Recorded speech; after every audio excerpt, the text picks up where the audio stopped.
Permanezcan el sonido ahora. Sig su ciclo vital. Sergio del silencio y eventualmente se desvanecerá en él. Permanezcan la vibración mientras comienza a suavizarse. Su resonancia se vuelve cada vez más sutil. Síguela abajo, hasta que el último rostro de su presencia se disuelva. Y luego, descansa en lo que queda. Un silencio profundo, claro y espacioso. Es silencio, no está vacío. Es la matriz de tu sonido, la fuente de tu pensamiento. Es el vasto y tranquilo campo de tu propia conciencia. Estaba aquí antes del sonido del cuenco, y está aquí después. Estaba aquí antes de tu pensamiento ansioso, y está aquí después de que haya pasado. Este vasto y silencioso espacio. Que lo continúa, que permite que cada sonido y cada pensamiento surja y desaparezca sin ser perturbado por ellos. Este es tu verdadera naturaleza. Los pensamientos que van y vienen mientras escuchabas, las preocupaciones que intentaban aliviarte, eran simplemente sucesos dentro de este espacio. Eran como nubes que cruzaban un cielo inmenso, abierto e inmutable. Al dar cuenta de esto, puedes comenzar a descansar como el cielo, en lugar de ser arrendado como una de las nubes. Has cruzado el umbral. Aquí, en la quietud de tu propio santuario, el ruido del mundo se ha disipado, dejando tras de sí una profunda y bienvenida quietud. Pero quizá notes que otro tipo de ruido empieza a hacerse notar. El parloteo interior. La voz tranquila pero persistente de la mente, que planifica, recuerda y se preocupa, incluso cuando el cuerpo descansa. Es como ligar a una casa silenciosa solo para percibir el zumbido de la electricidad en las paredes. Un sonido que no se oiría por encima del bullicio de la calle. Este mundo interior puede sentirse como un mercado de voces en pugna. Un pensamiento sobre el mañana te impulsa hacia adelante. Un recuerdo de ayer te devuelve.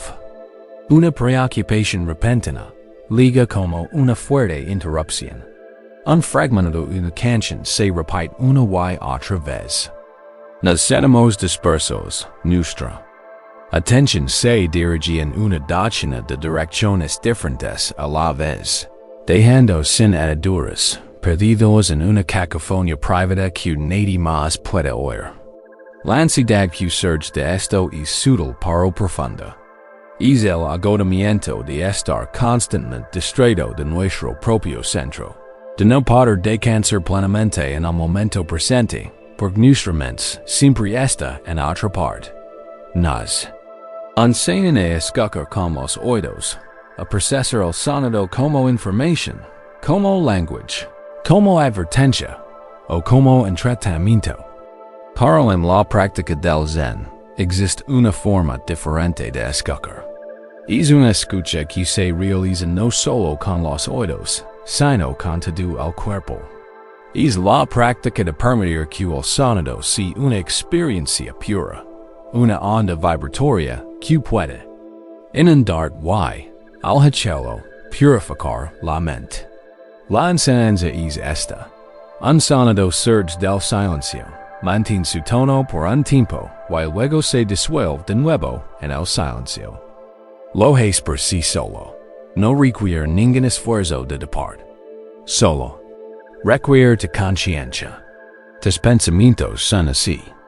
Ellos también surgen de un profundo silencio interior, mantienen su forma por un momento, y si se lo permites, se disuelven de nuevo en el mismo silencio, por sí solos. La lucha, la ansiedad, provienen de aferrarse a ellos, de lucrar con ellos, de creer que debes hacer algo al respecto.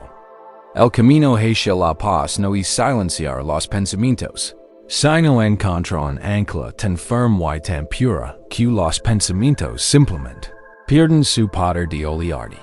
Cuando la historia de un joven Y brillanti aprendiz llamado Cato, quien legó al monasterio con una mente aguda como una espada, igual de inquieta. Devoró las enseñanzas, dominó las formas, para su mundo interior era una tormenta de ambición y frustración. Estaba desesperado por el canzar, al destello de la iluminación. Y esta misma desesperación fue lo que le impidió tener paz. Su amo, un anciano cuyos ojos tenían la quietud de un estanque profundo del bosque, decidió darle a Cato un famoso acertijo que buscaba romper el control de la mente lógica. Llamó al joven y le preguntó: Cato, ¿eres listo y rápido? Dime, ¿qué es una mano aplaudiendo? La mente de Cato se iluminó. Lo vio como un problema por resolver, un desafío por conquistar. Pasó días en la biblioteca, leyendo las interpretaciones de antiguos maestros. Pasó noches meditando, intentando forzar una respuesta desde lo más profundo de su mente. Regresaba al maestro con sus respuestas. ¿Es el sonido del viento entre los pinos? Preguntaba. El maestro negaba, con la cabeza en silencio. ¿Es el sonido del silencio mismo? Lo preguntaba. El maestro cerraba suavemente los ojos. Cato le ofreció docenas de respuestas, poéticas, filosóficas, ingeniosas, y con cada rechazo. Su frustración se convertía en un nudo apretado y ansioso en su pecho. Su mente, antes aguda, ahora se sentía ruidosa y caótica como mil manos aplaudiendo a la vez. Una noche, al ver el profundo agotamiento y la angustia en el rostro de su alumno, el maestro le indicó a Cato que lo siguiera. Lo condujo lejos de la sala de meditación, lejos de la biblioteca, a una sencilla terraza de madera con vistas a un vasto y tranquilo valle. El sol acababa de ponerse, y el cielo tenía un suave degradado de índigo y violeta. Olvidé del acertijo por ahora. Cato dio al maestro en voz baja: Estás intentando atrapar el viento con una red. Tu tarea para esta noche es mucho más sencilla. Señaló al otro lado del valle que oscurece. Al otro lado de este valle hay un pequeño templo. Todas las noches a esta hora, un monje toca una gran campana de bronce para marcar el final del día. Tu tarea es solo esta: escuchar la campana. Cato asintió, aliviado de tener una tarea concreta. Se sentó, enderezó la espalda y comenzó a escuchar. Aguzó el oído, intentando aguzar la distancia. Oyó el canto de los grillos, el susurro de las joyas con una brisa repentina, el tenue sonido del agua en un arroyo. Y oyó sus propios pensamientos, más fuertes que nunca. ¿Lo estoy haciendo bien? ¿Y si me equivoco? Es demasiado simple. ¿Cuál es la verdadera lección? Estaba tratando de alcanzar el sonido, intentando capturarlo incluso antes de que llegara. Después de un rato, el maestro volvió a hablar, su voz apenas un susurro. Estás escuchando con tu ambición, Cato. Inténtalo de nuevo. No busques el sonido. Deja que te ligue. Calmadamente y abre no solo tus oídos, sino tu cuerpo. Imagina que tu piel puede escuchar. Imagina que tus huesos pueden escuchar. Conviértete en un recipiente vacío y simplemente espera a que el sonido te llene. Cato respiró hondo y lentamente, y se dejó llevar por las palabras del maestro. Soltó la tensión. Relajó la tensión en el cuello y los hombros.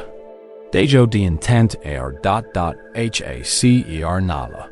Simplemente se sentó. Sintió la fresca madera de la terraza. Vio él.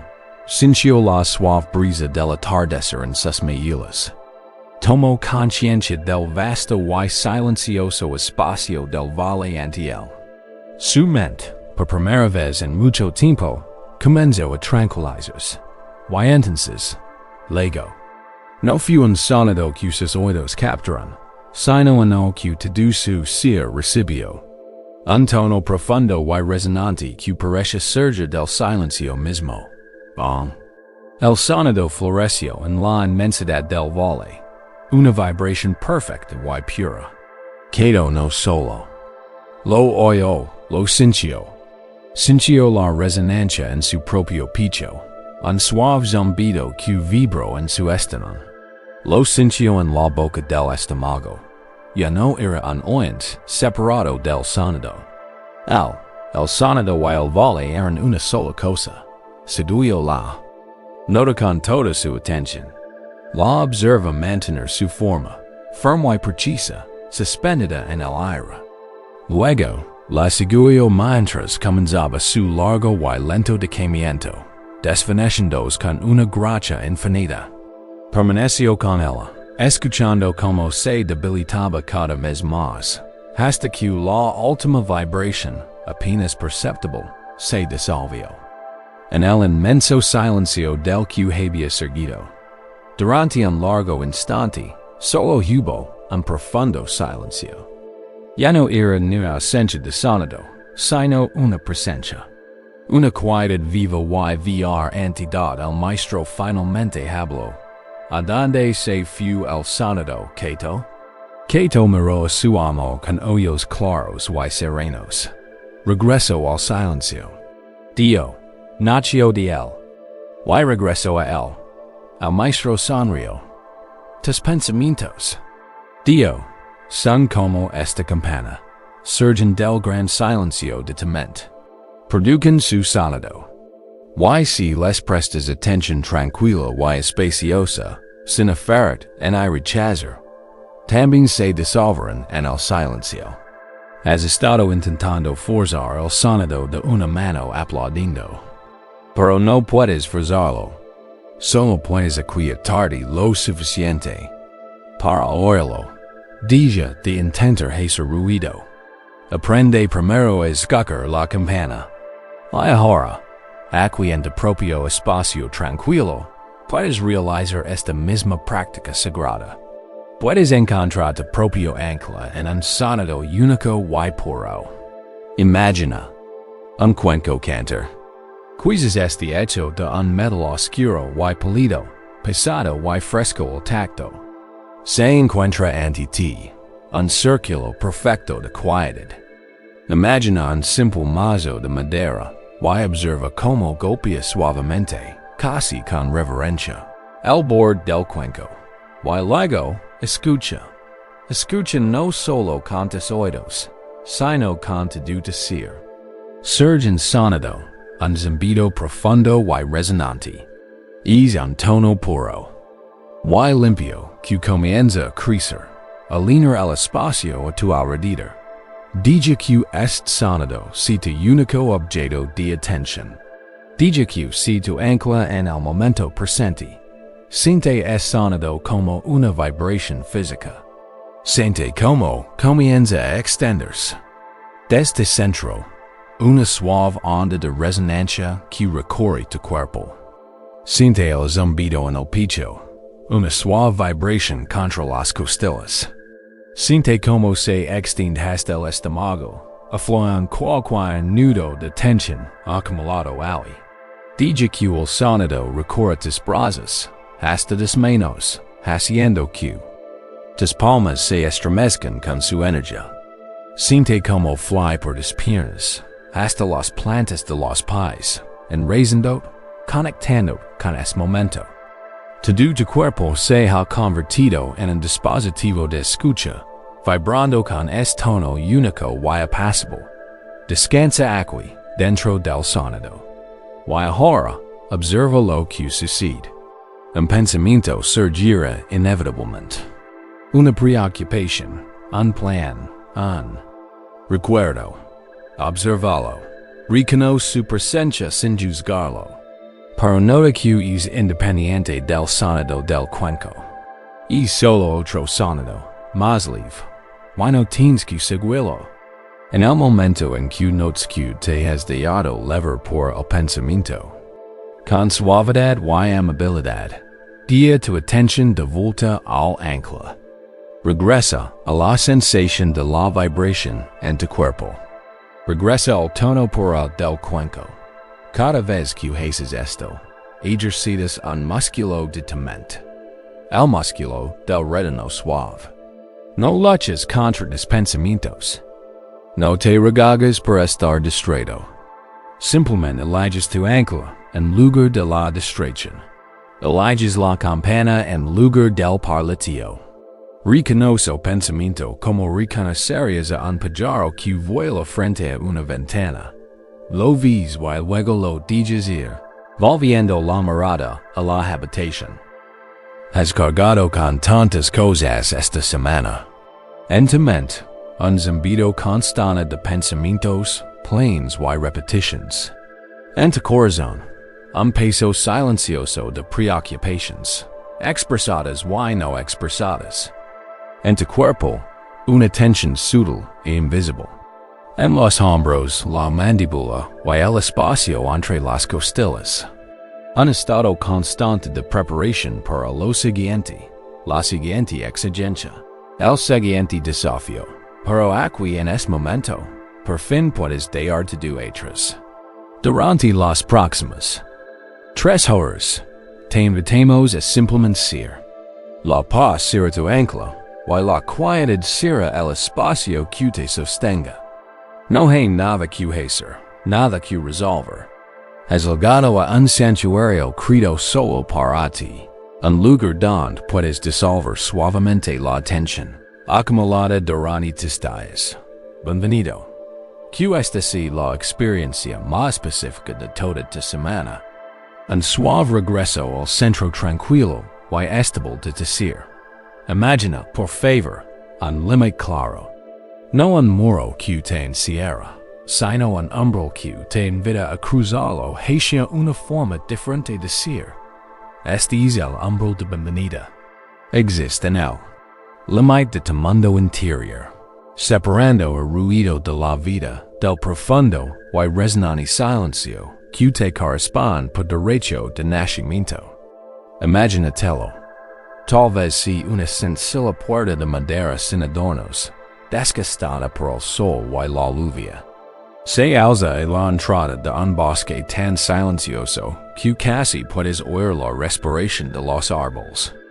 El musgo, verde y suave como el terciopelo, crece a lo largo de su marco, testimonio de su existencia pacífica y paciente. Esta no es una puerta que se cruce apresuradamente. Es un lugar de transición consciente. En nuestras vidas, nos movemos de una habitación a otra, del coche a la oficina, del trabajo a casa, a menudo sin ligar realmente. Nuestros cuerpos se mueven, pero nuestras mentes siguen atrapadas en él. Lugar que acabamos de dejar. Ya avanzan velozmente hacia el lugar al que vamos. Levamos el residuo de cada encuentro, cada pantalla, cada conversación como una fina capa de polvo. La práctica de cruzar un umbral, con intención, es la práctica de crear conscientemente un espacio entre el mundo y tu alma. Es reconocer que estás eligiendo dejar atrás el clamor para adentrar en una quietud sagrada que te ha estado esperando todo este tiempo. Cuenta la antigua historia de un viajero que viaja durante muchas semanas para llegar a un remoto templo en la montaña, famoso por su profundo silencio. El camino había sido largo y arduo. Su ropa estaba cubierta por el polvo de una docena de pueblos. Su mente estaba llena de recuerdos de terrenos difíciles, posadas abarrotadas y conversaciones apresuradas. Sintió una gran urgencia por entrar en el templo y beber finalmente de su manantial de paz al llegar. Radiante y expectante, un monje anciano lo recibió en la puerta exterior del templo. El viajero hizo una reverencia, ansioso por ser recibido. El monje simplemente sonrió, con una mirada amable y complice, y le dio una instrucción sencilla, antes de entrar. Dio con una voz suave como la brisa entre los pinos, cuidad aquí un rato en esta puerta, y observa como el polvo se agita sobre tu ropa. El viajero se quedó desconcertado. La impaciencia lo invadió. No había recorrido. Todo es camino solo para quedarse fuera. Quería estar dentro, tan se encontraba la verdadera paz. Pero la calma del mundo era tan absoluta que el viajero se sintió obligado a obedecer. Así que se quedó de pie.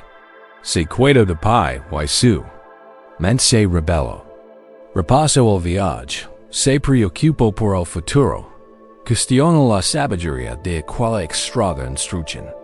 Sintió el dolor en las piernas y la tensión en los hombros. Entonces, lentamente, algo empezó a cambiar. Respiró hondo y, al exhalar, su mirada se posó en la manga de su túnica. Vio el fino polvo gris adherido a la tela. Lo observa. No intento quitárselo. Simplemente observa. Una suave brisa, que no había notado antes, removió el aire, y vio como algunas partículas se desprendían de la tela y se elevaban. Percibió la firmeza del suelo bajo sus pies, la calidez del sol del atardecer en su rostro. Oyó el leano. Canto de un pájaro. Un sonido que su mente había captado demasiado alto. Continuó de pie, con toda su atención ahora puesta en la calma. Vea el polvo no como sociedad que limpiar, sino como el remanente físico de su viaje. Cada partícula era un paso dado, una preocupación contenida, un esfuerzo realizado. Y mientras permanecía allí, simplemente presenciando, sintió que el viaje mismo comenzaba a desvanecerse. La urgencia en su pecho comenzó a suavizarse. Los pensamientos frenéticos comenzaron a calmarse, perdiendo su agudeza.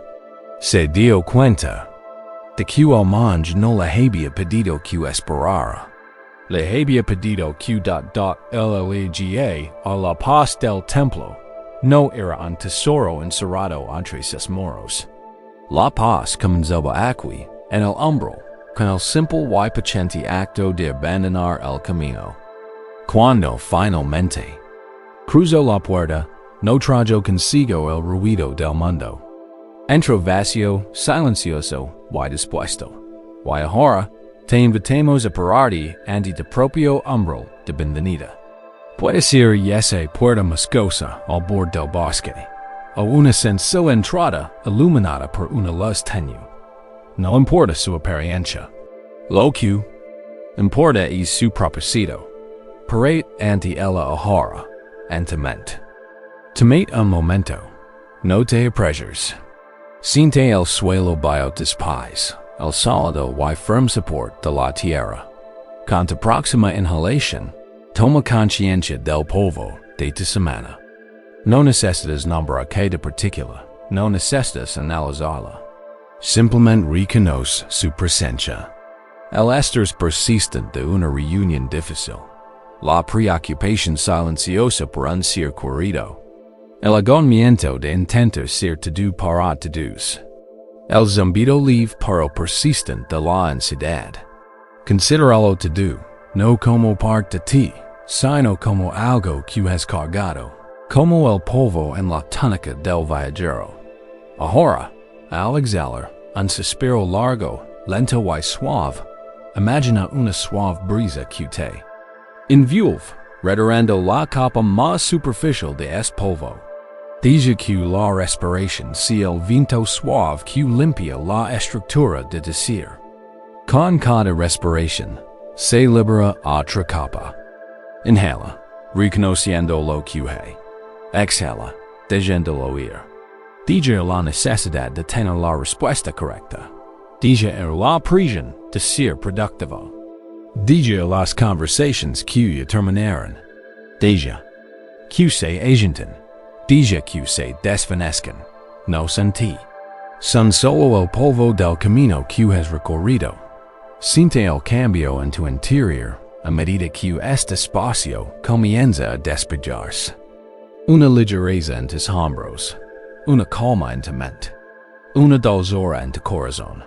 Y cuando te sientas listo, da un paso lento, deliberado y consciente a través de tu hombro. Siente cómo cambia el aire. Siente cómo se profundiza la calidad del silencio. Has salido del ruido. Has entrado en tu santuario. Estás aquí. Todo lo que has hecho ha llegado. El mundo, con sus exigencias incessantes y su ritmo implacable, está al otro lado de la puerta. Aquí, en este espacio, solo existe el ser. Solo existe el suave ritmo de tu propia respiración, la quietud serena de tu propia presencia. Te has regalado el profundo regalo de una verdadera legada. En esta nueva quietud, que empiezas a notar cosas que antes no podías oír. No sonidos del mundo exterior, sino las resonancias más sutiles de tu interior. El suave zumbido de tu propio cuerpo. El ritmo profundo y constante de tu corazón. En esta quietud, podemos aprender a escoger de una manera nueva, e encontrar un ancla en un sonido único y simple que nos sostenga firmes ante cualquier tormenta. Diga que tu conciencia. Descansa aquí en esta legada pacífica y prepare para escoger. Descansas en el silencio que sigue al sonido. Una quietud profunda y resonante que descubriste en tu interior. Un ancla que te mantiene firme. Y, sin embargo, en esta quietud, la naturaleza inquieta de la mente puede hacerse en más evidente. Como motas de polvo danzando en un rayo de sol que solo puedes ver cuando el aire está quieto. El flujo incesante de pensamientos puede parecer más visible, más presente en la quietud. Y con estos pensamientos surgen sentimientos. Un destello de ansiedad por un evento futuro. Una oleada de tristeza por un recuerdo pasado. Un momento de irritación. Aquí reside una de las fuentes más profundas de nuestra agitación interior. Nos confundimos con nuestros pensamientos y sentimientos. Nos fusionamos con ellos. No decimos, me invade una sensación de ansiedad. Decimos, yo soy ansioso. No decimos, ha surgido un pensamiento de tristeza. Decimos, soy triste. En este pequeño cambio de lenguaje se esconde un mundo de sufrimiento. Cuando creemos que nuestra ansiedad nos atrapa, se siente sólida, permanente y omnipresente. Nos define. Ser libre no significa erradicar nuestros pensamientos ni desterrar nuestros sentimientos, sino cambiar radicalmente nuestra relación con ellos. Es darnos cuenta de que no eres el pensamiento ni el sentimiento. Eres el espacio donde tú surgen. Hay una profunda enseñanza en el Zen que ofrece una metáfora poderosa y liberadora para esto. Te invita a ver tu mente, tu verdadera naturaleza, como un cielo vasto e ilimitado. Piensa en el cielo en un claro día de verano. Es infinito, abierto, vedado por un azul profundo y apacible. Es inherente, tranquilo y espacioso. Se extiende de horizonte a horizonte, y su profundidad es inconmensurable. Este cielo es de conciencia esencial. Es la presencia silenciosa y sabia que le estas palabras ahora. Ha estado contigo toda tu vida. Es el trasfondo inmutable de cada experiencia que has tenido. Ahora, piensa en las nubes. Las nubes son los pensamientos, sentimientos y sensaciones que flotan en el cielo de tu mente. Son transitorias, siempre cambiantes. Algunas nubes son ligeras, blancas y tenues, como pensamientos fugaces e insignificantes. Pasan perenizamente, apenas percibidas. Otras son grandes, esponjosas y definidas. Como una opinión firme o un plan detallado. Captan nuestra atención por un rato, adoptando formas interesantes antes de continuar. Y algunas nubes son oscuras y densas. Son nubes de tormenta, líneas de la lluvia de la tristeza, los relámpagos de la ira o la densa y gris penumbra de la ansiedad. Pueden parecer cubrir todo el cielo, haciéndonos olvidar que el azul está ahí, pero aquí está la verdad esencial. El cielo jamás es dañado por las nubes. La tormenta más violenta no manca el cielo. La nube más oscura no altera la naturaleza fundamental del cielo. Las nubes oscur o el cielo, pero no son el cielo mismo. El cielo es el vasto y silencioso contenedor que permite tu clima. Ocurra, permite que la tormenta arrecie y que brille el sol. No se afera a las hermosas y esponjosas nubes, en la lucha contra las oscuras y amenazantes. Simplemente, les proporciona el espacio para su locución y para que ocupen a su propio ritmo. La libertad llega cuando aprendes a descansar como el cielo, en lugar de identificar con el clima pasajero. Es la conciencia que presencia el pensamiento. Es la quietud que experimenta la emoción. Es el cielo, y todo lo demás es solo una nube. Cual la historia de un maestro pintor llamado Jin. Era famoso en todo el país por su arte.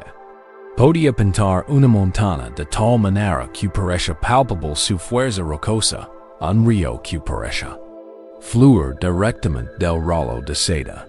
Pero Jin se obsesionó con un tema que sentía que nunca podría capturar con exactitud.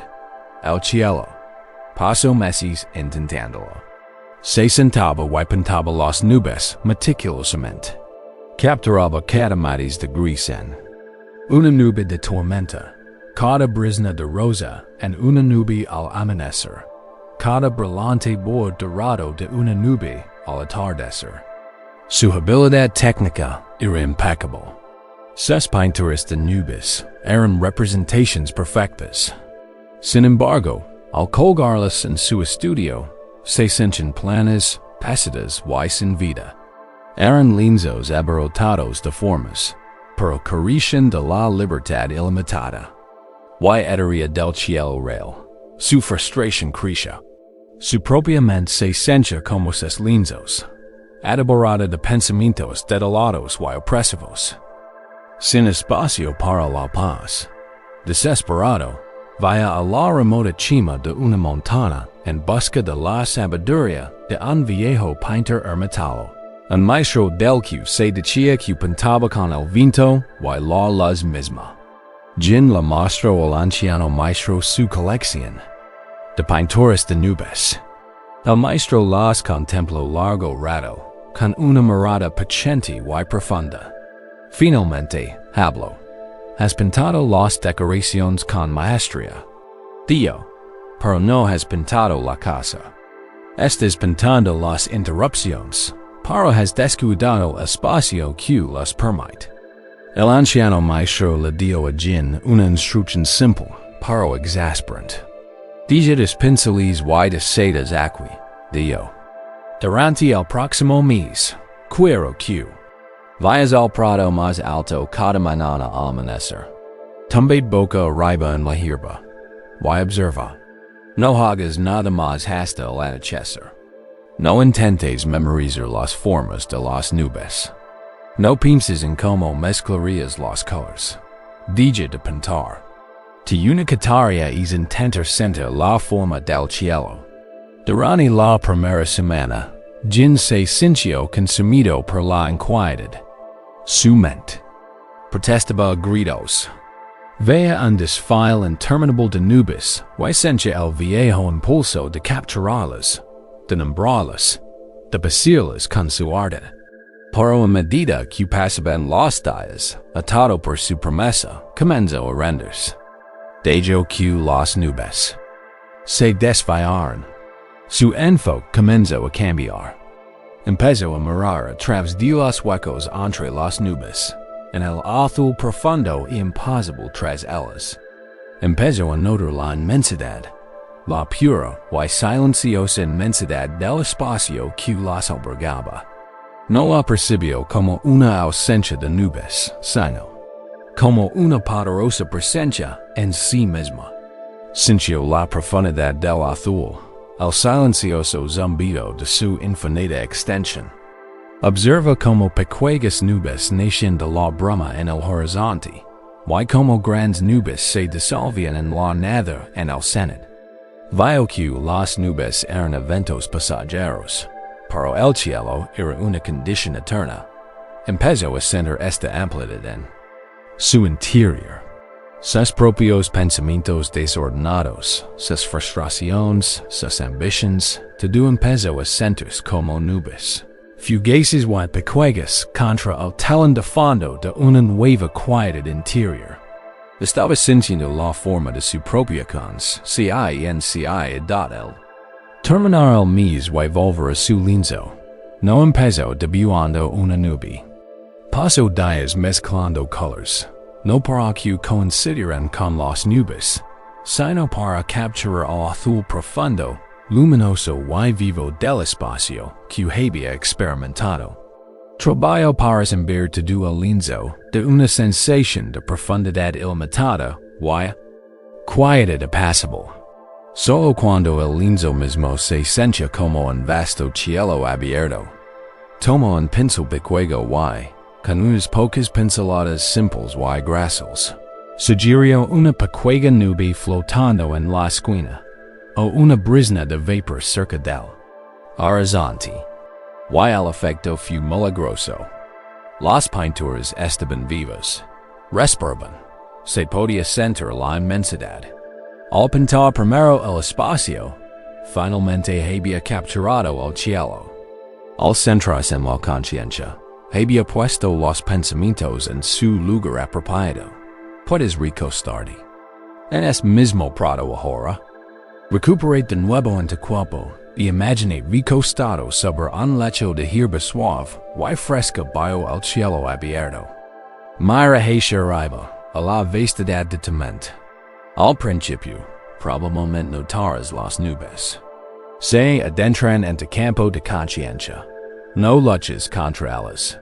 Simplemente obsérvalas con una suave curiosidad. Cuando surge un pensamiento, puedes ejecutarlo en silencio. Esta es una nube de planificación. Aquí viene una nube de preocupación. Esta es una nube de memoria. Considéralas como lo que son. Formaciones transitorias de energía mental. Observa su textura. Algunas son tenues y rápidas. Otras son pesadas y lentas. Simplemente eres el observador, el que contempla el cielo. Ahora, como hizo Jin, cambia suavemente tu enfoque. Mira entre las nubes. Toma conciencia del vasto, apacible y azul espacio en el que flotan. Deja que tu atención descanse en esta amplitud. Siente su naturaleza ilimitada. Siente su quietud inherente. Siente su presencia receptiva. Es cielo profundo y abierto es tu propia conciencia. Es quien realmente eres. Respira hondo y siente como este cielo interior se expande. Respira hondo otra vez y siente su profunda paz. Esta conciencia est cielo, no teme las nubes. No necesita perseguir los agradables, ni a los desagradables. Tiene espacio para todo. Es el espacio estable y incondicional que permite que toda tu experiencia humana se desarrolle. Ahora, puede aparecer una nube oscura. Una nube de ansiedad, de miedo, de tristeza. Observa cómo se eleva hacia el cielo de tu conciencia. El viejo habito es hundir en la nube, creer. Soy esta tormenta. Pero desde esta nueva perspectiva, observa que eres el cielo que contiene la tormenta. Te cuenta de que una sequira la nube de tormenta más grande y oscura, lina te du el cielo. Mira ses boards. Observa el azul infinito que en la radia. Te cuenta de que el cielo es más grande que la tormenta. Es el espacio que permite que la tormenta exista. Y es el espacio que seguirá existiendo mucho después de que haya caído. La última gota de lluvia, y se haya desvanecido el último trueno. Descansa en este conocimiento. Es el cielo. Después, pensamientos, de sentimientos, de sensaciones, todo y solo el clima. El clima siempre cambia, pero el cielo permanece. Este simple cambio de identidad, decir la nube y ser el cielo, es el comienzo de una profunda libertad y una paz inquebrantable. Claro, algunas nubes se sienten diferentes, ¿verdad? No son ligeras ni distantes. Se sienten personales. Son densas nubes de tormenta, cargadas de la lluvia del dolor verdadero o del relámpago de la ira. Al pasar, parecen empaparnos, dando un escalofrío en los huesos. Crean una sensación tangible en el cuerpo, una opresión en el pecho, un dolor punzante en la garganta, un nudo profundo en el estómago. Para afrontar este clima interior, necesitamos más que solo espacio. Necesitamos brindar una suave calidez. A estos lugares que se han vuelto añadidos y fríos. Debemos aprender a desenredar con cuidado y amor los nudos emocionales que digen en nuestro corazón. Descansando como el cielo, has encontrado un espacio de profunda paz. Una inmensidad interior que puede soportar cualquier clima. Has aprendido que no eres la nube pasajera, sino el cielo inmutable. Sin embargo, somos humanos y nuestra experiencia no siempre es tan elevada y distante. Algunas nubes no se conforman con simplemente pasar de largo. Son densas nubes de tormenta, nacidas de un profundo dolor, miedo o pérdida. Cuando este clima nos atraviesa, se siente intensamente personal. Nos empapa, y sentimos sus efectos no solo en nuestras mentes, sino en lo profundo de nuestro cuerpo. Piensa en cómo tu cuerpo guarda tu historia emocional. La ansiedad no es solo un pensamiento, es un nudo en el estómago. El duelo no es solo un recuerdo, es una opresión pesada alrededor del pecho que dificulta respirar profundamente. La ira no es solo un impulso, es un fuego que sube por la garganta, una tensión en la mandíbula, una tensión que prepara los hombros para la lucha. Estas no son solo metáforas, son realidades físicas. Estas sensaciones son el residuo tangible de nuestra vida emocional, almacenadas en la estructura misma de nuestro ser. Nuestra reacción natural a esta incomodidad es resistir. Cuando sentimos que se forma el nudo de la ansiedad, apretamos los músculos abdominales contra él, intentando contenerlo o reprimirlo. Cuando sentimos el dolor de la tristeza, contenemos la respiración, apretando el corazón contra el dolor.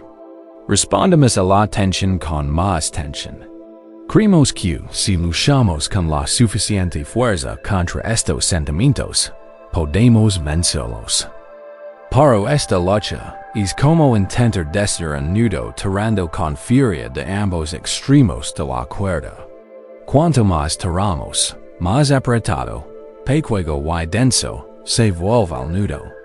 Nuestra resistencia, nuestro noble intento de protegernos, a menudo se convierte en lo que perpetúa nuestro sufrimiento. Convierte una sensación pasajera en un estado crónico de constricción física y emocional. Para encontrar la liberación, debemos aprender una nueva forma, una forma más suave. Debemos aprender a desenredar el corazón. En la tradición budista, Existe una práctica de inmenso poder y gentileza llamada meta, que se traduce como bondad amorosa. No se trata de un estado sentimental y pasivo. Es un acto de profunda valencia.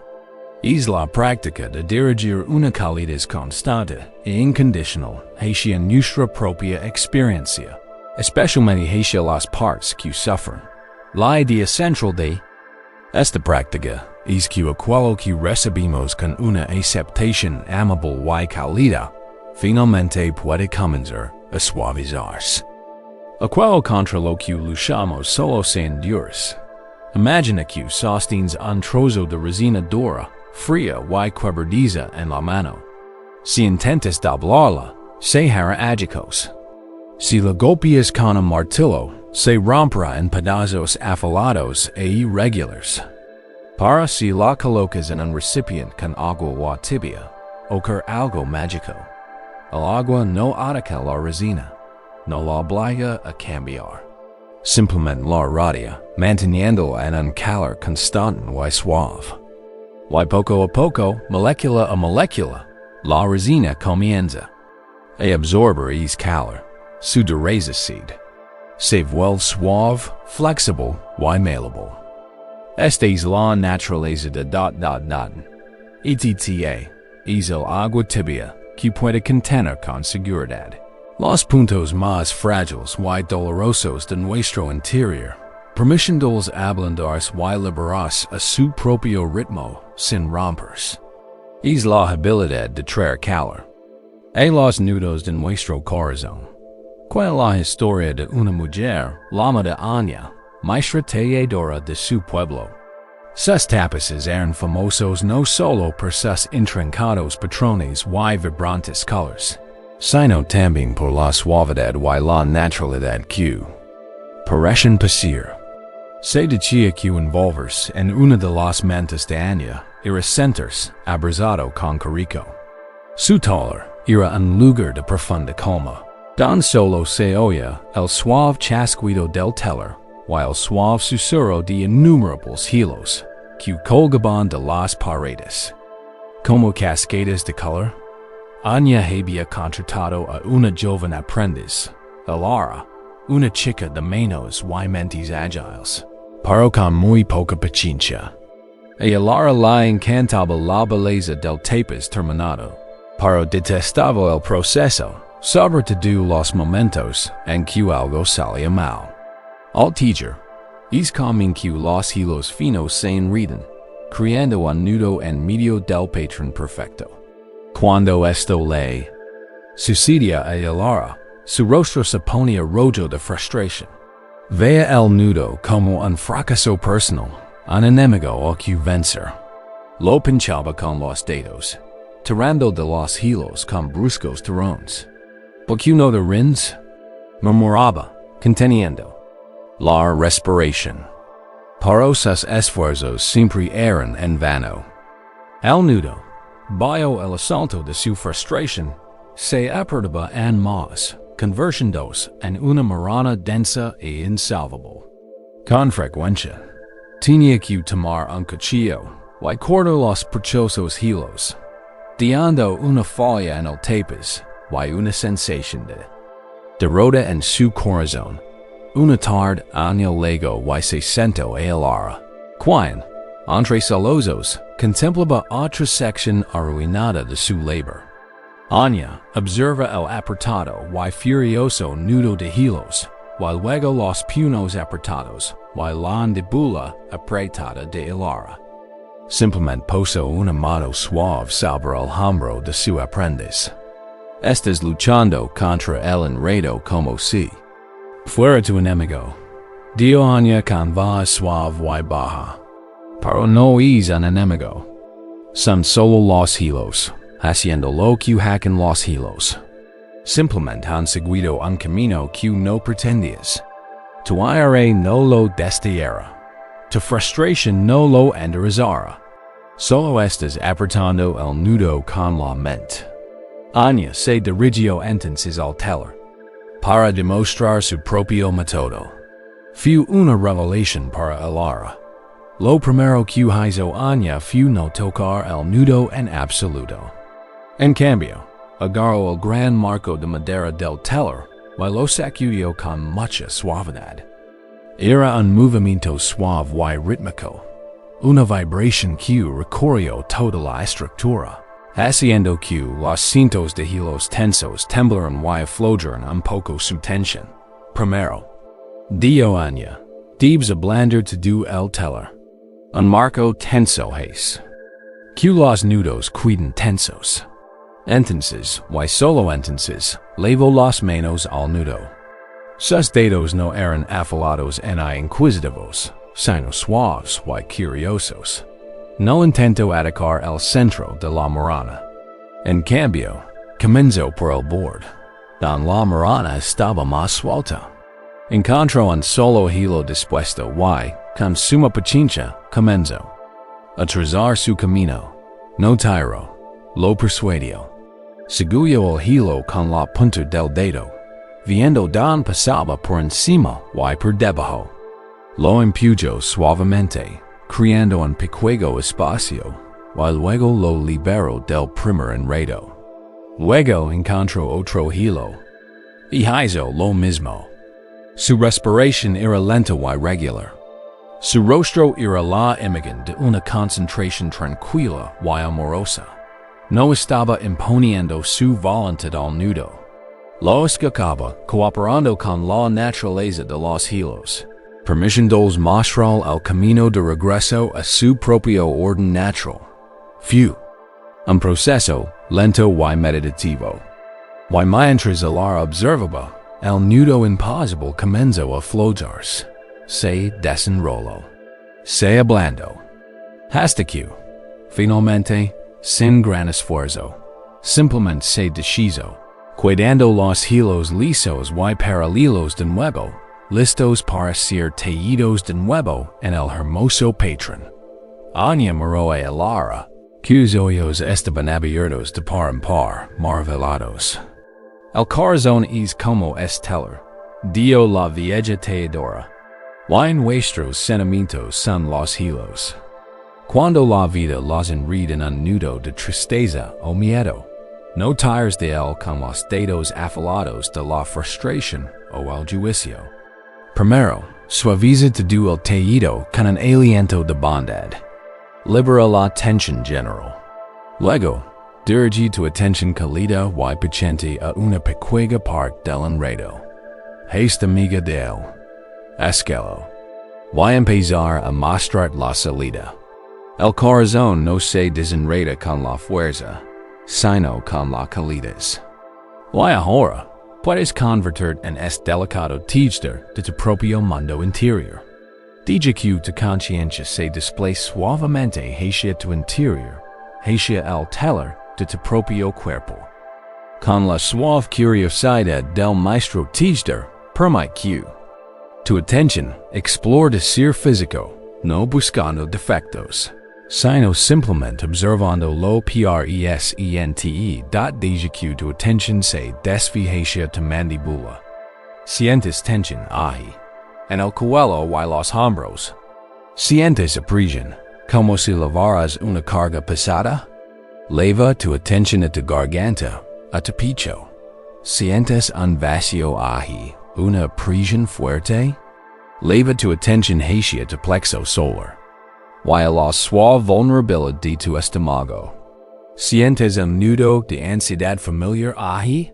No necesitas nombrar la emoción.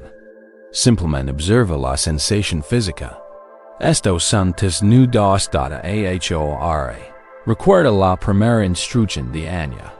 Antes de tocar el nudo, ablando todo el telar. Así que, hagámoslo ahora.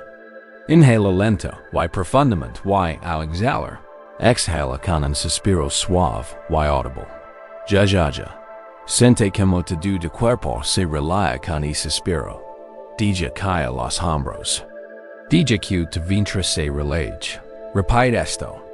Inhala largo y lentamente. Y exhala suavemente. Sacude suavemente el cuerpo, liberando la tensión global que mantiene apretados los nudos individuales. Ahora, elige solo una de estas áreas de tensión para trabajar. Quizás la más prominente, o quizás una más suave para empezar.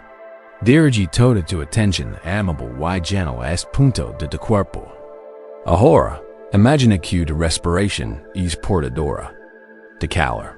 Es como miel cálida y dorada, o una suave luz dorada. Al inspirar, imagina que este calor suave y sanador se concentra en el centro de tu pecho, en el espacio de tu corazón.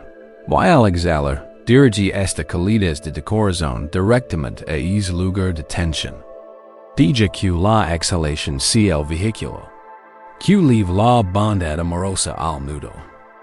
No estás intentando deshacerlo y forzar su disolución. Tu intención es mucho más suave, mucho más amable. Simplemente estás lavando calidez a lo frío. Estás lavando suavidad a lo duro. Estás lavando aceptación a lo que te has estado resistiendo.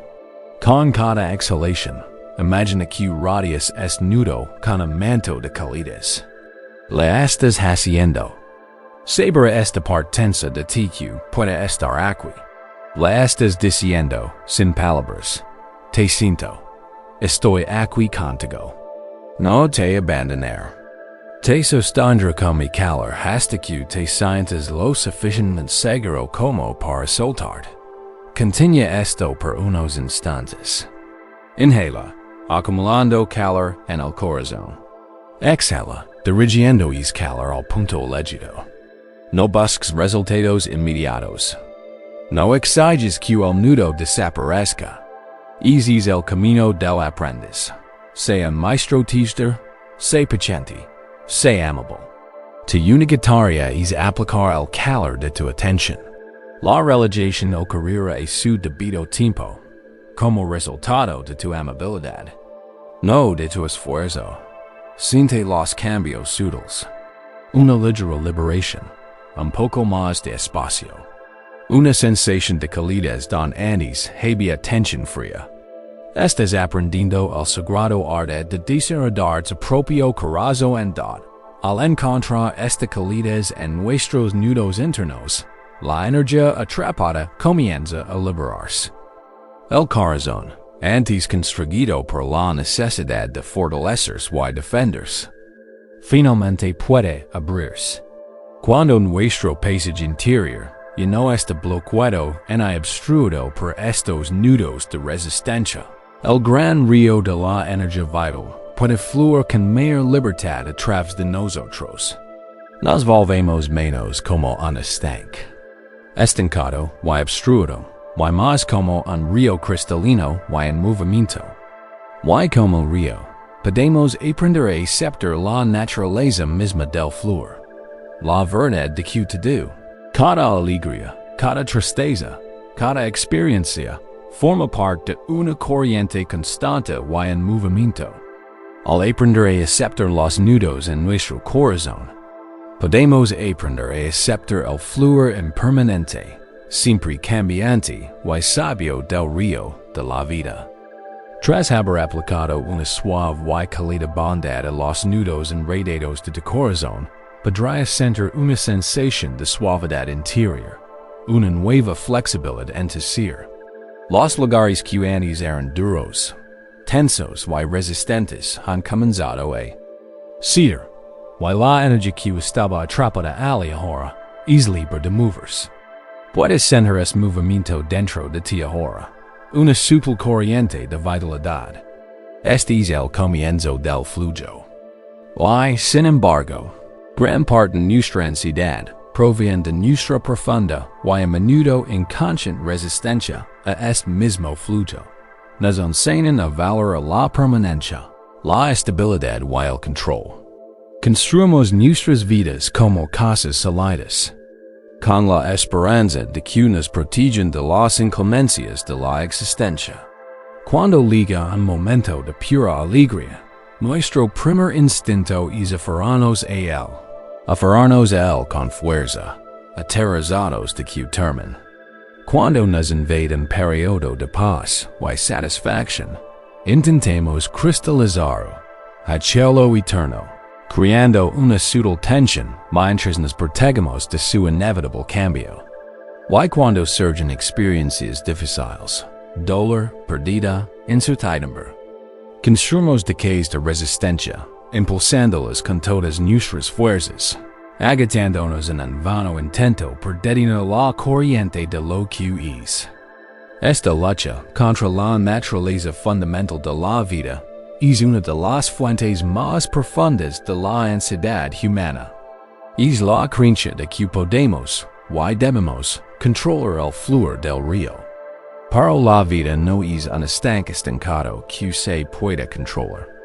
Es un río salvaje, sabio y en constante movimiento. Luchar contra él es garantizar el agotamiento y el sufrimiento. Encontrar la paz es aprender a fluir con él. Hay una enseñanza fundamental en la tradición budista que habla directamente de esto. Es la sabiduría de la impermanencia.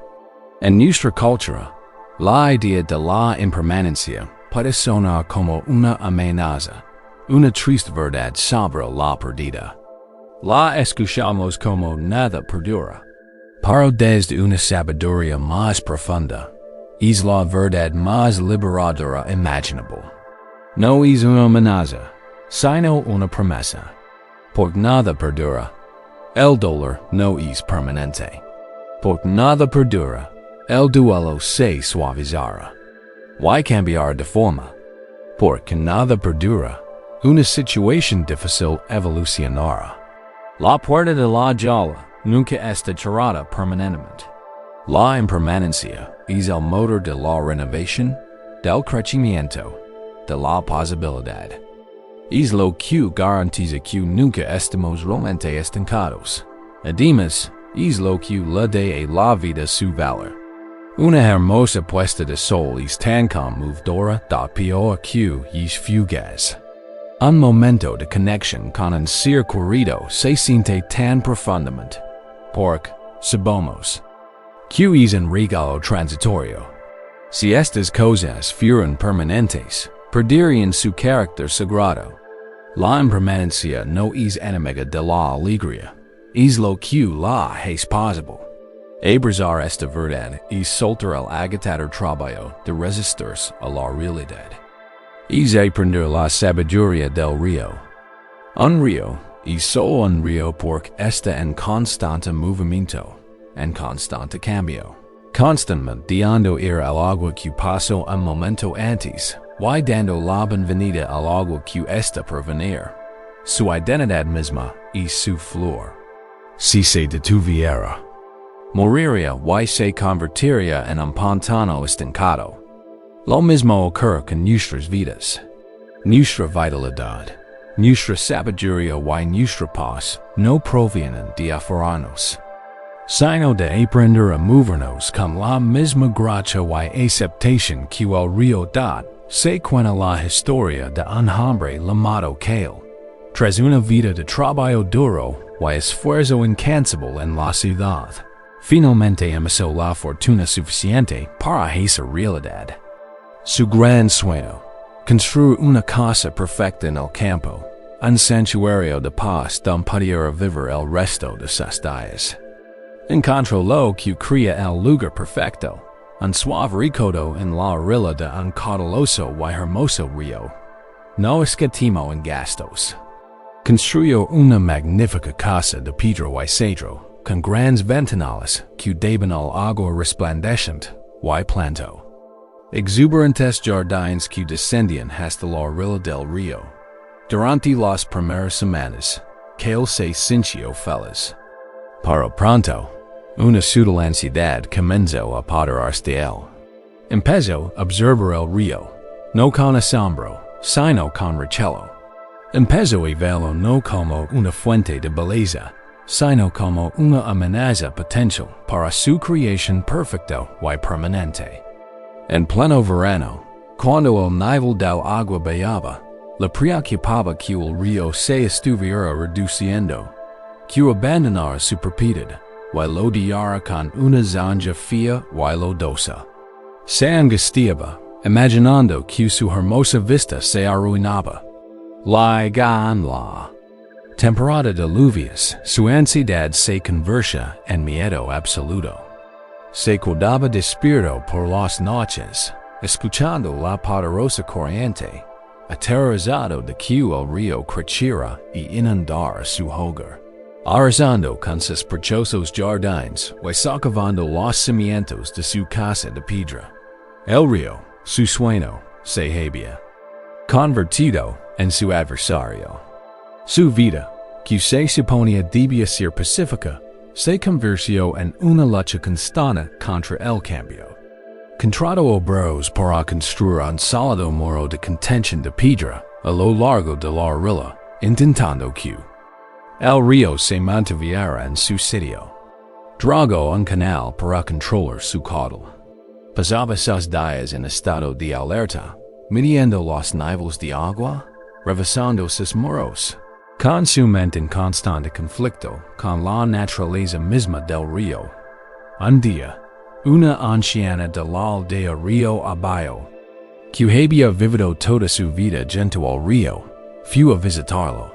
Vio los imponentes muros de piedra, las arrugas de preocupación en su frente, y la forma en que miraba nerviosamente el agua a cada instante. Que él, necesitado de desahogar su frustración, comenzó a cuidarse con ella de la naturaleza caótica y poco fiable del río Dad.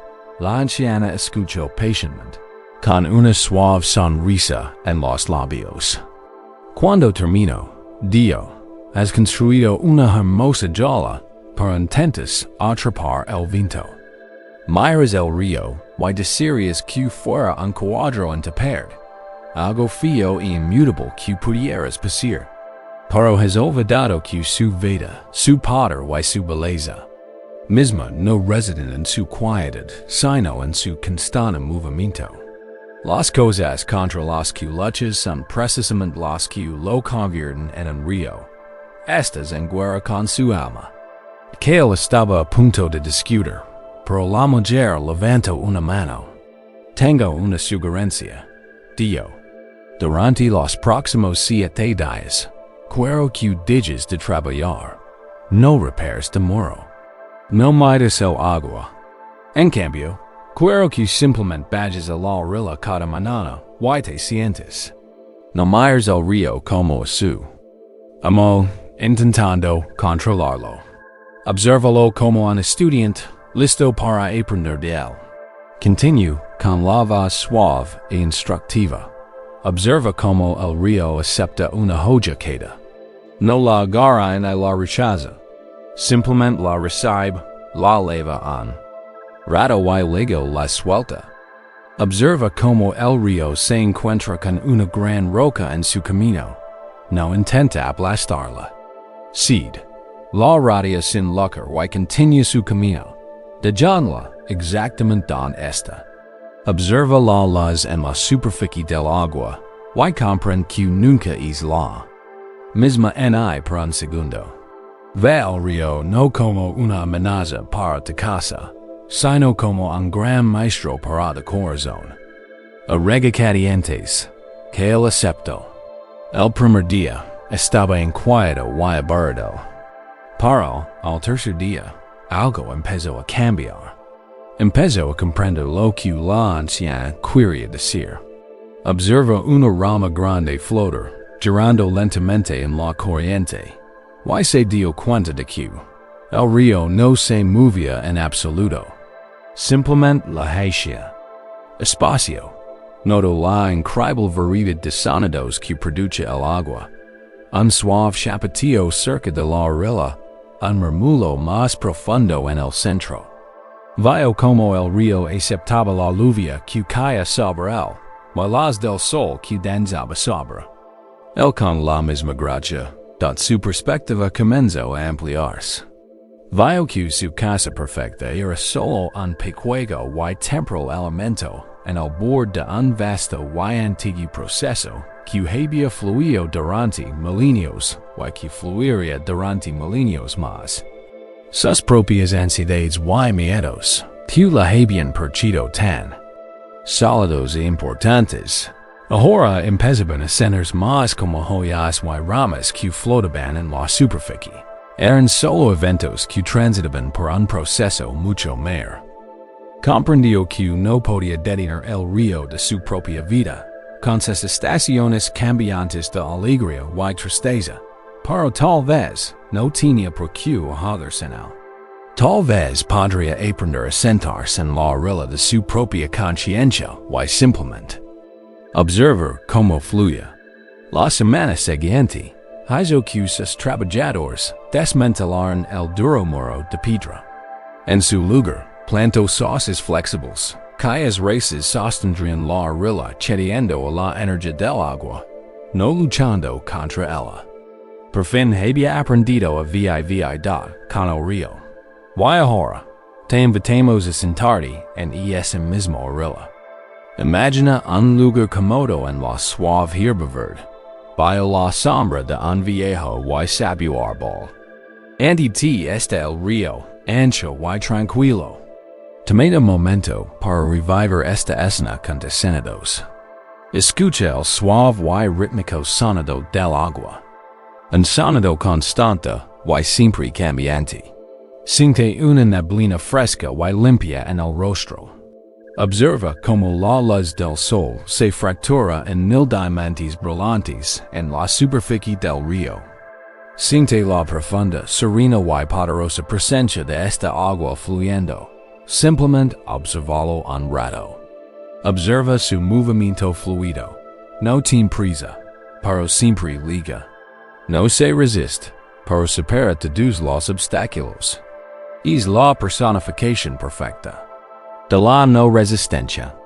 Siente como estas cualidades del río comienzan a impregnar de ser.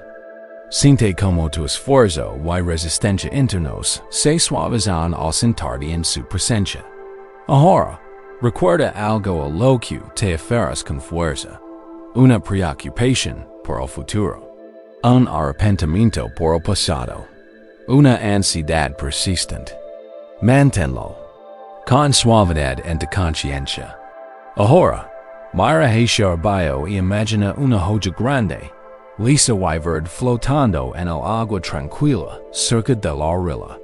Con una intención clara, coloca mentalmente tu preocupación en esa joya. Visualiza descansando. Ahora, soltala. No la empujes, no la fuerzas. Simplemente suelta tu hogar y deja que la corriente natural del río haga el trabajo. Observa cómo el agua toma suavemente la joya y comienza a liarla de la orilla. Síguela con la mirada mientras se une a la corriente principal, girando lentamente, dejándoos levar río abajo. Observa cómo se hace cada vez más pequeña, hasta que es solo una diminuta manca en la distancia, antes de desaparecer finalmente en una curva. Siente la liberación que te proporciona este acto de confiar de carga a la gran corriente. El río sabe que hacer con helidad si surge otra preocupación, busca otra joya. Colocala sobre ella y deja que el río la recoja. Esta es una práctica en la que puedes regresar en cualquier momento. Es la práctica de soltar, de comprender que no tienes que cargar con todo ti solo. Puedes confiar tus luchas a la corriente natural, sabia y fluida de la vida. Es río de impermanencia fly siempre dentro y alrededor de ti. Está en el ritmo de tu respiración, el latido de tu corazón, los pensamientos que surgen y desaparecen. Ver esto no es motivo de miedo, sino una promesa de liberación definitiva. Nada está estancado para siempre. Todo está en movimiento. Y, dentro de este gran y constante fluir del río de la vida, dentro del fluir constante de tu propia respiración, existen momentos óculos de exquisita quietud.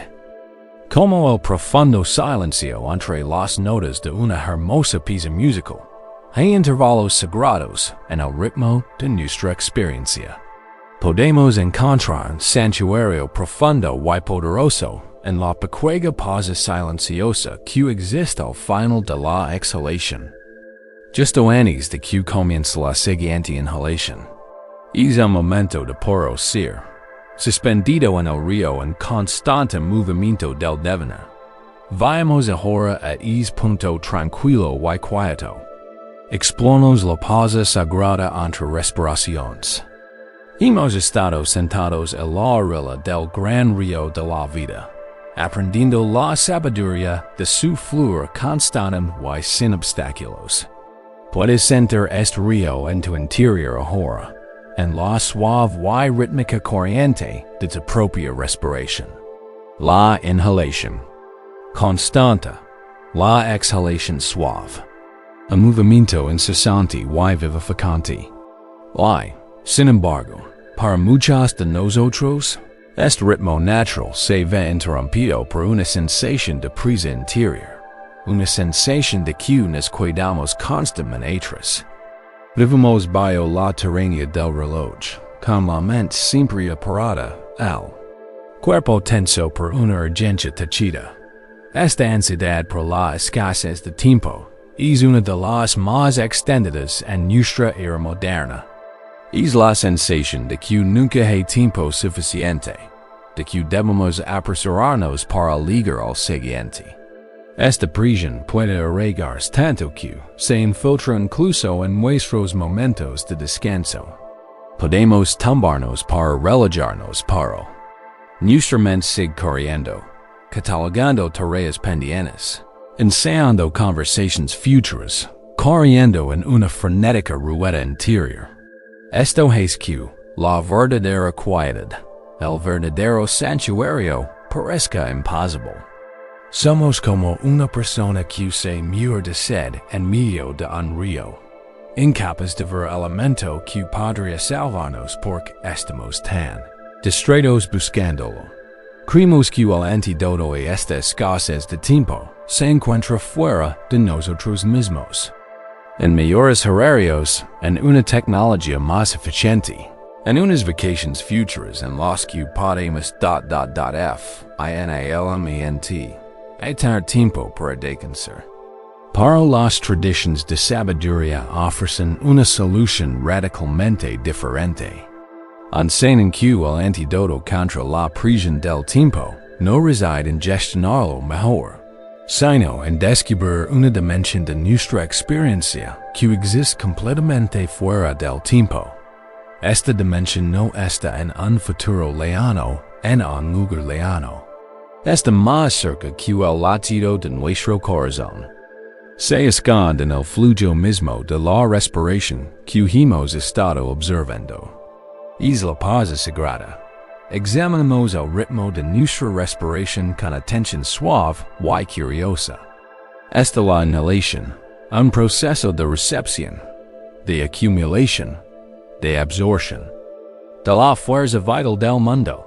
Esta orientada hacia lo que viene. Luego está el punto culminante de la inhalación, un breve momento de plenitud. A continuación, está la exhalación, un proceso de soltar, de liberar, de entrega.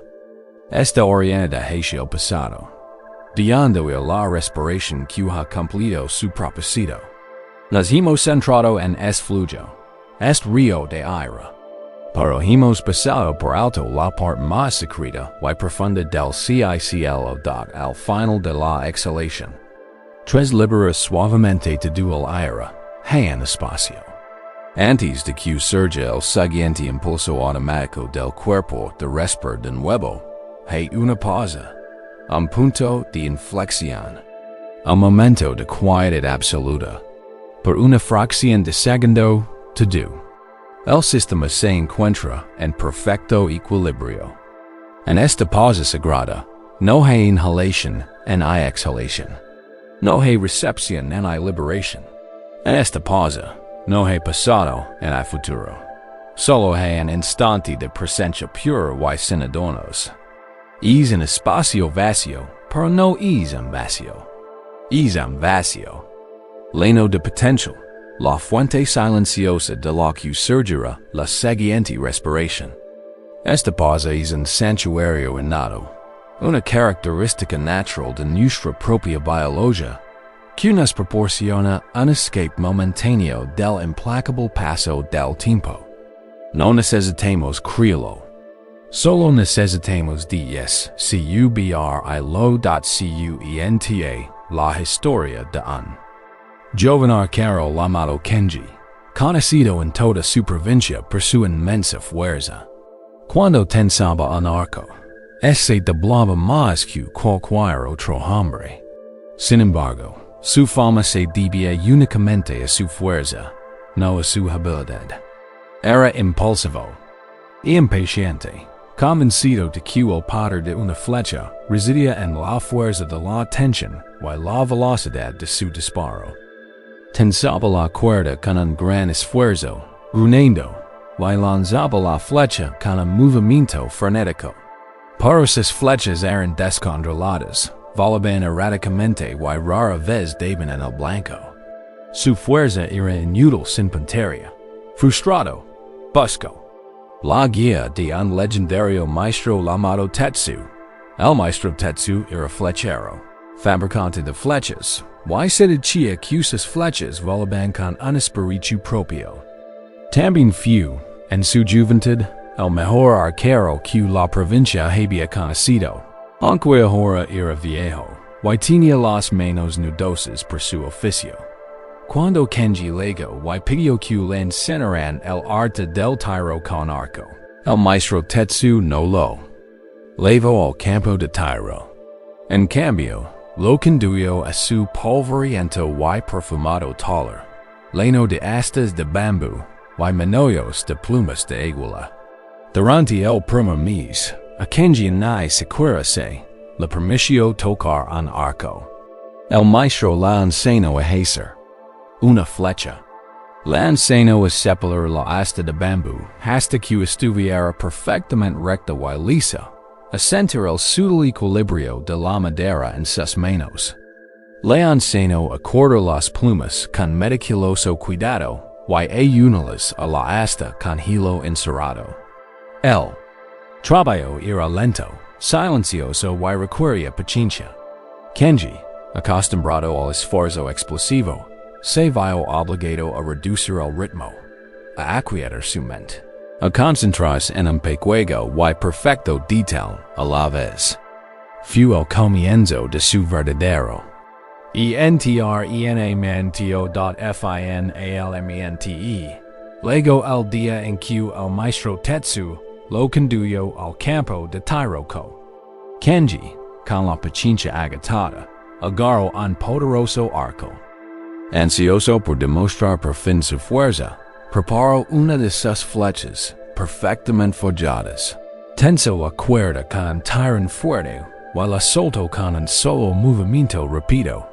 La flecha voló a una velocidad tremenda, pero golpeó el borde exterior de la diana de paya con un golpe sordo. El maestro Tetsu simplemente sintió y, sin decir palabra, tomó un arco. Era mucho más ligero que el de Kenji. Se movía con una lentitud fluida que parecía desafiar su edad. Colocó una flecha, levantó el arco y comenzó a tensar la cuerda. La tensó hasta la medida, con la mirada fija en el objetivo distante, y entonces ocurrió algo extraordinario. Todo se detuvo. En el punto de tensión total, con la flecha apuntando y el arco lleno de una inmensa energía potencial, el maestro Tetsu se quedó completamente inmóvil. No era la quietud rígida de la tensión, sino la quietud serena y serena del equilibrio perfecto. Su cuerpo, el arco, la flecha, parecieron convertirse en una única escultura silenciosa. Durante un largo instante que pareció eterno, no ocurrió nada. Kenji se encontró conteniendo la respiración. Fue en esta pausa profunda y silenciosa donde se produjo la verdadera magia. Fue un momento de alineación, un momento de pura intención, donde toda la energía se concentró. Entonces, con una liberación tan sutil, tan natural que fue casi invisible, la flecha desaparece. No volo con la furia ruidosa de los disparos de Kenji, sino con una letalidad silenciosa y elegante. Sussurro en el aire y golpeo el punto negro preciso en el centro del objetivo con un satis facto. Rio ap o rear el viejo maestro se volvió hacia el joven atonido. ¿Crees que la potencia del tiro proviene de la fuerza? Dio en voz baja. La fuerza es solo trabajo. Solo crea potencial para la potencia. La verdadera potencia y la verdadera puntería no nacen del movimiento, sino de la quietud que precede al disparo. Has tenido tanta prisa por disparar la flecha que has ignorado la parte más importante del tiro. En esa pausa silenciosa todo se alinea. El cuerpo, la respiración, la flecha y el objetivo se convierten en uno. Has ignorado la pausa y, por lo tanto, has fallado el tiro. Al igual que el arquero, a menudo nos precipitamos en el ritmo de nuestras vidas, ignorando la parte más vital del ciclo. Ahora podemos aprender la sabiduría del maestro Tetsu. Podemos aprender a encontrar el poder y la paz que residen en la pausa. Vuelve a centrar tu atención en el flujo de tu respiración. No intentes controlarla ni modificarla. Simplemente deja que tu conciencia se deje levar por la corriente, como un pequeño bote en un río tranquilo. Sigue el recorrido de la inhalación, desde el principio hasta el momento de máxima plenitud. Observa el breve punto de inflexión en la parte superior. Luego sigue el recorrido de la exhalación. A medida que se libera, se suaviza. Y se vacia por completo. Y entonces, espera. En el fondo de la exhalación, antes de que el cuerpo te ordene volver a respirar, simplemente concentra tu atención en el espacio que se abre. Observa la pausa. Puede ser muy breve, casi imperceptible, o puede durar 1 o 2 segundos. Su duración no importa. Tu tarea no es extenderla ni retenerla, pues eso crearía tensión. Tensaría la cuerda del arco con fuerza. Tu tarea es simplemente notarla, reconocerla, honrarla. Deja que tu conciencia descanse en esta quietud. Es como el instante después de que suena la gran campana de un templo. El tono profundo y resonante se desvanece, y entonces hay un momento de profundo silencio, más rico y profundo que el silencio anterior. Esta pausa en tu respiración es silencio rico y pleno. Es un espacio vacío de esfuerzo, vacío de acción. Cada vez que lo percibes, te sales del flujo del tiempo. Por un instante, en esta pausa, no hay preocupación por lo siguiente en tu lista de tareas. No hay plazos, no hay reloj. En este espacio sagrado, te liberas de la prisión del devenir, y puedes simplemente descansar en el ser. Este santuario anado contra toda urgencia. Descubrir ahora. Con cada ciclo de respiración, espera pacientemente su llegada. Recibelo como un amigo benvenido. Deja que tu mente se asiente en él, como una piedra que se hunde en un estanque. Profundo y tranquilo. Ahora sabes dónde se encuentra el santuario secreto. No está en un lugar lejano en un tiempo futuro. Está aquí. Ha estado aquí todo el tiempo, esperando pacientemente en el ritmo mismo de tu vida, en el espacio tranquilo y vacío entre la exhalación y la inhalación. Este es el punto de guía. Quietud del mundo en movimiento. A medida que aprendes a visitar este punto de quietud interior, una y otra vez, no solo en meditación, sino en cualquier momento del día, algo extraordinario comienza a suceder. Empiezas a levar contigo un poco de esa quietud, de vuelta al fluir de tu vida. Es como si, con cada visita, trajeras de vuelta una sola gota de silencio. Estas gotas comienzan a accumularse, creando una reserva de calma en lo profundo de ser, un centro permanente de paz.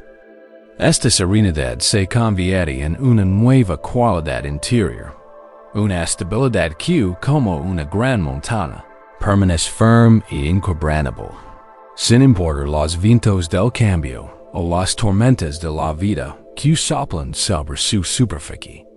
Desde esta paz sagrada, ahora podemos aprender a cultivar esta profunda estabilidad, como una montaña, dentro de nuestro propio ser. Has descubierto un lugar de profunda quietud, una paz sagrada escondida en el ritmo mismo de tu respiración. Al aprender a descansar en ese santuario silencioso, has comenzado a cultivar un centro de tranquilidad en el fluir de tu vida. Y desde ese centro, ahora podemos aprender a construir una cualidad de estabilidad inquebrantable, un refugio interior que nos mantenga firmes ante las tormentas que pueden venir. Gran parte de nuestra ansiedad diaria proviene de una sensación de fragilidad interior. Nos sentimos como un retoco pequeño y desarraigado, fácilmente sacudido por las circunstancias.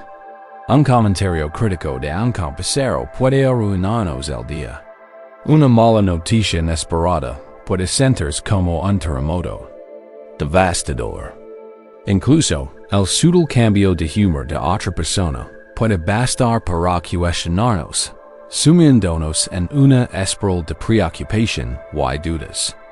Cuando nuestro bienestar depende de que el mundo exterior esté en perfecta calma y nos apoye, estamos destinados a una vida de vigilancia ansiosa. Nos preparamos constantemente, reaccionamos constantemente, y nuestra paz interior es frágil, inmersa de mil fuerzas y extern es dot la verdadera paz. La verdadera libertad proviene de cultivar una estabilidad tan profunda que no se ve afectada por los constantes cambios de nuestras vidas.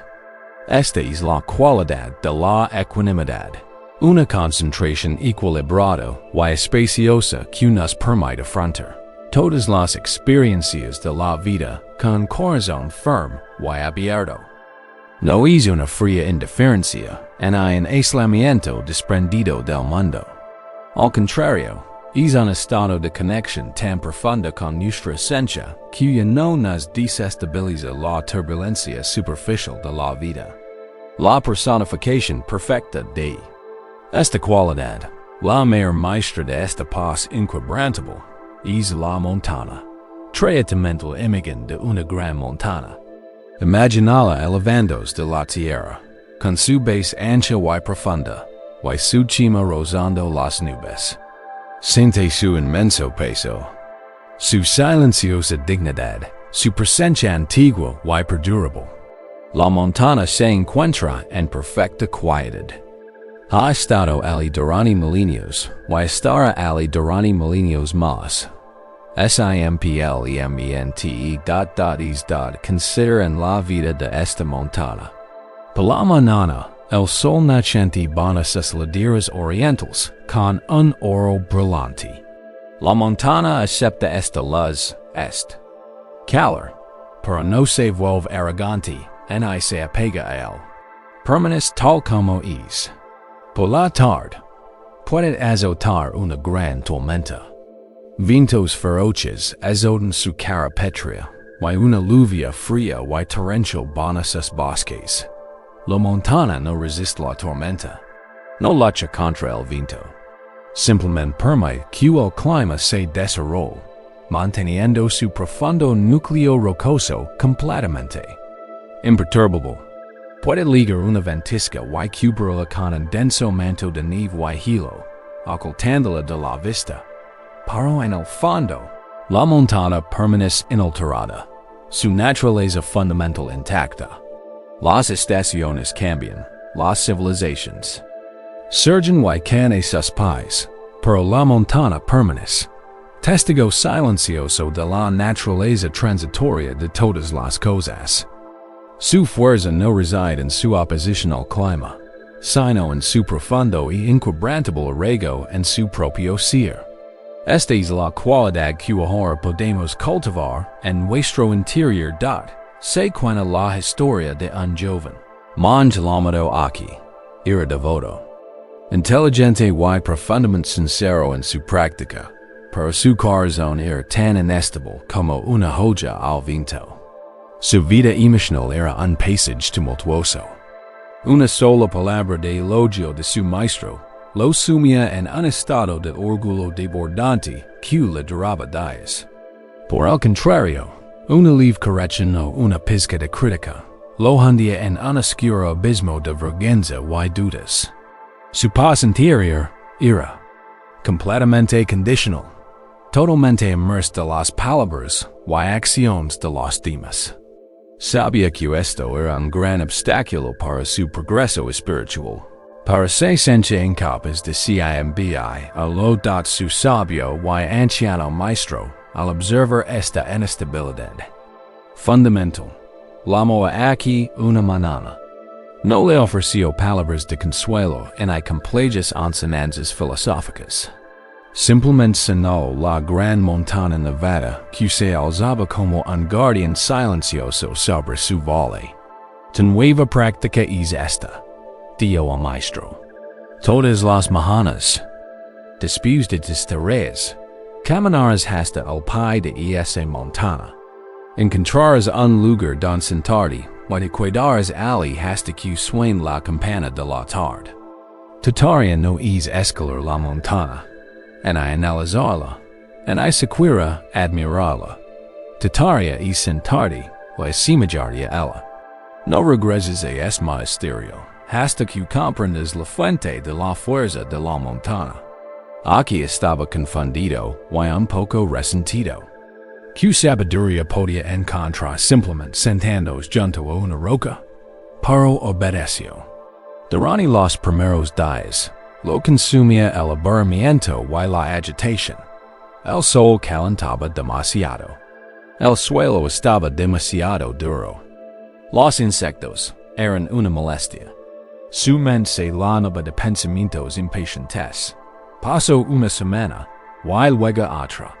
El clima empezó a cambiar. Soportó largas y lloviznosas lluvias primaverales que lo calaban hasta los huesos. Soportó días en que el viento alaba tan fuerte que tenía que encajarse entre dos grandes rocas para no caerse. Se sentía miserable y se cuidaba para sí mismo, sin encontrar ningún sentido a este ejercicio inútil, solo incomodidad. Pero había hecho una promesa, así que persistió. Muy lenta, casi imperceptiblemente, algo comenzó a cambiar en su interior. Había pasado tanto tiempo observando la montaña que su perspectiva empezó a fundirse con ella. Un día, mientras un viento particularmente feroz azotaba el valle, sintió la ráfaga en su propia piel, pero también sintió la quietud absoluta de la gran roca en la que se apoyaba. A la roca no le importaba el viento. El viento era solo un visitante temporal. Empezó a sentir esa misma quietud en lo más profundo de sus huesos. Durante una ola de calor, sintió el sol abrazar el suelo a su alrededor, pero también fue consciente de la tierra fría, profunda y inquebrantable bajo él, una frescura que el calor superficial no podía tocar. Observa como grandes y oscuras nubes de tormenta se congregaban alrededor de la cima de la montaña, ocultándola en un violento despliegue de relámpagos y truenos. Y, sin embargo, ahora podía sentir la inmensa, silenciosa y pacífica presencia de la montaña. Adentro la tormenta, completamente serena y impacible, la gran revelación lo asaltó. La fuerza de la montaña no era una resistencia agresiva. Se forjó ante la tormenta. Era simplemente tan vasta, tan profundamente arraigada, tan completa y profundamente sí mismo El clima era solo un fenomeno pequeño y transitorio, que ocurría en su superficie. Era un fenomeno que la montaña permitía, pero que no podía alterar su naturaleza esencial. Después de muchos meses, aquí regresó al monasterio. Entró en el patio, y su maestro lo vio. El maestro no dio nada, pero sus miradas se cruzaron.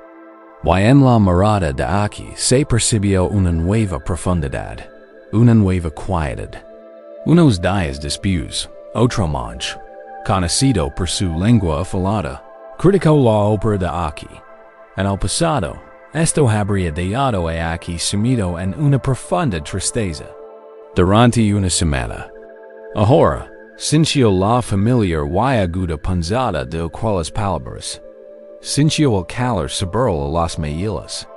Pero tras ello, sintió algo más. Sintió la vasta, silenciosa y inmóvil presencia de la montaña en su interior. Las palabras críticas eran solo el tiempo. Una pequeña y fría ráfaga de viento que azotaba un vasto y antiguo paisaje. El viento era real, pero no era él. Ya no tenía el poder de sacudirlo. Había encontrado la fuente de la fuerza de la montaña en su interior. Y ahora puedes encontrar esta misma fuerza dentro de ti. Deja que tu conciencia se asiente por completo en tu cuerpo, mientras está aquí. Y en tu mente, deja que aparezca la imagen de una gran montaña. Puede ser la montaña del cuento, o una montaña de su memoria o imaginación. Observa su majestuosa forma, sus escarpadas laderas, su imponente cima. Ahora, deja de ver la montaña como algo separado de ti. Empieza a sentirte tmismo.d, evenir la montaña. Siente como tu cuerpo adquiere las cualidades de la montaña. Siente tus piernas y tu asiento como la base amplia y salida de la montaña, extendiéndose profundamente en el lecho rocoso de la tierra. Siente la fuerza de la gravedad, la sensación de un peso inmenso, de estabilidad absoluta. Estás completamente conectado a la tierra, arraigado, inamovibilidad. Deja que tu columna vertebral se convierta en el fuerte eje central de la montaña, elevándose con una dignidad natural y sin esfuerzo. Tus hombros y brazos son las laderas de la montaña. Y deja que tu cabeza se convierta en la cima elevada y noble, tocando el cielo despejado y abrido de la conciencia. Siente aquí un momento, simplemente respirando y habitando el ser de una montaña. Siente tu propia solidez, tu propia quietud, tu propia presencia silenciosa y poderosa. Tu piel es la superficie de la montaña. Y ahora, deja que llegue el clima de tu vida. El sol brillante de la alabanza, del éxito, de un momento de alegría, brilla sobre tus laderas. Siente su agradable calor en tu superficie. Disfrútalo. Para nota que tu núcleo profundo y rocoso, la montaña, permanece fresco, tranquilo y inalterado. No te infla la alabanza. Ahora, un viento frío de crítica o de desaprobación empieza a soplar. Siéntelo en tu piel. Reconoce su frialdad. Pero nota que no puede penetrar tu esencia pétrea. Eres tan vasto, tan sólido, que el viento simplemente te abruma. Permaneces firme, arraigado y quieto, la suave y constante lluvia de tristeza comienza a caer. Deja que inunde tus laderas. La montaña no resiste la lluvia. Permite que el agua fluya, que nutre los bosques de sus laderas. Puedes permitir que la tristeza esté presente sin que te destruya. No inunda tu ser. Ti, la montaña, eres lo suficientemente vasto como para albergar esta tristeza. Nubes oscuras de miedo y duda se arremolan alrededor de tu cima, oscureciendo la vista. de ellas estar ahí. La cima de la montaña sigue ahí, serena y despejada, incluso cuando la ocultan las nubes. La conciencia, la montaña misma, no es las nubes. Es la presencia silenciosa que las ve venir y desaparecer dat siente, unos instantes más, encarnando esta montaña. Al inspirar, estoy quieto. Al exhalar, estoy sólido. Pase lo que pase en la superficie de tu vida, son cuales son los patrones de pensamiento y emoción que azotan tu mente. Puedes permanecer arraigado en la profunda y serena dignidad de tu propio ser montañoso. Esta montaña interior ahora forma parte de ti. Es tu verdadera naturaleza. Puedes recuperar esta sensación de estabilidad arraigada y inquebrantable en cualquier momento, en cualquier situación, simplemente recordando la montaña que eres. Ofrece un refugio profundo y poderoso contra las tormentas que nos asaltan desde el mundo exterior. Sin embargo, hay un clima que puede resultar en más feroz. Una tormenta que parece erosiona la montaña no desde fuera, sino desde dentro. Es la tormenta dura, implacable de nuestro crítico interior. La voz del autojuicio que nos dice que no somos lo suficientemente buenos, que nuestros defectos son imperdonables. Para ser verdadero y completamente estables, para estar en paz no solo con el mundo, sino con nosotros mismos. Debemos aprender a afrontar nuestras propias imperfecciones percibidas no solo con las solidez de una montaña, sino con una ternura radical. Debemos aprender a contemplar con dulzura y compasión el paisaje de nuestro propio ser. Has encontrado en tu interior la estabilidad de la montaña, una presencia profunda y arraigada que puede mantenerse firme en medio de las tormentas del mundo exterior. Esta montaña interior es un refugio profundo, una fuente de fuerza inquebrantable, y serena dignidad. Y, sin embargo, incluso la montaña más grande puede desgastarse con el tiempo, no por los truenos y el viento externos, sino por una forma más insidiosa de erosión interna. Existe una tormenta con la que la mayoría estamos íntimamente familiarizados, un implacable patrón climático en una juicios severos y críticas mordaces. Esta es la tormenta del crítico interno. Para muchos de nosotros, nuestro mundo interior no es un santuario de paz, sino un campo de batalla. Vivimos con un narrador implacable en la mente, una voz que comenta constantemente todos nuestros defectos y deficiencias percibidos. Nos compara con los demás y nos encuentra deficientes. Nos recuerda errores pasados con una claridad asombrosa. Nos susurra que no somos lo suficientemente inteligentes, exitosos o buenos. Es la voz del debería haber o quotes y no debo dados. Crea un estado de guerra interna, donde una parte de nosotros ataca constantemente a otra.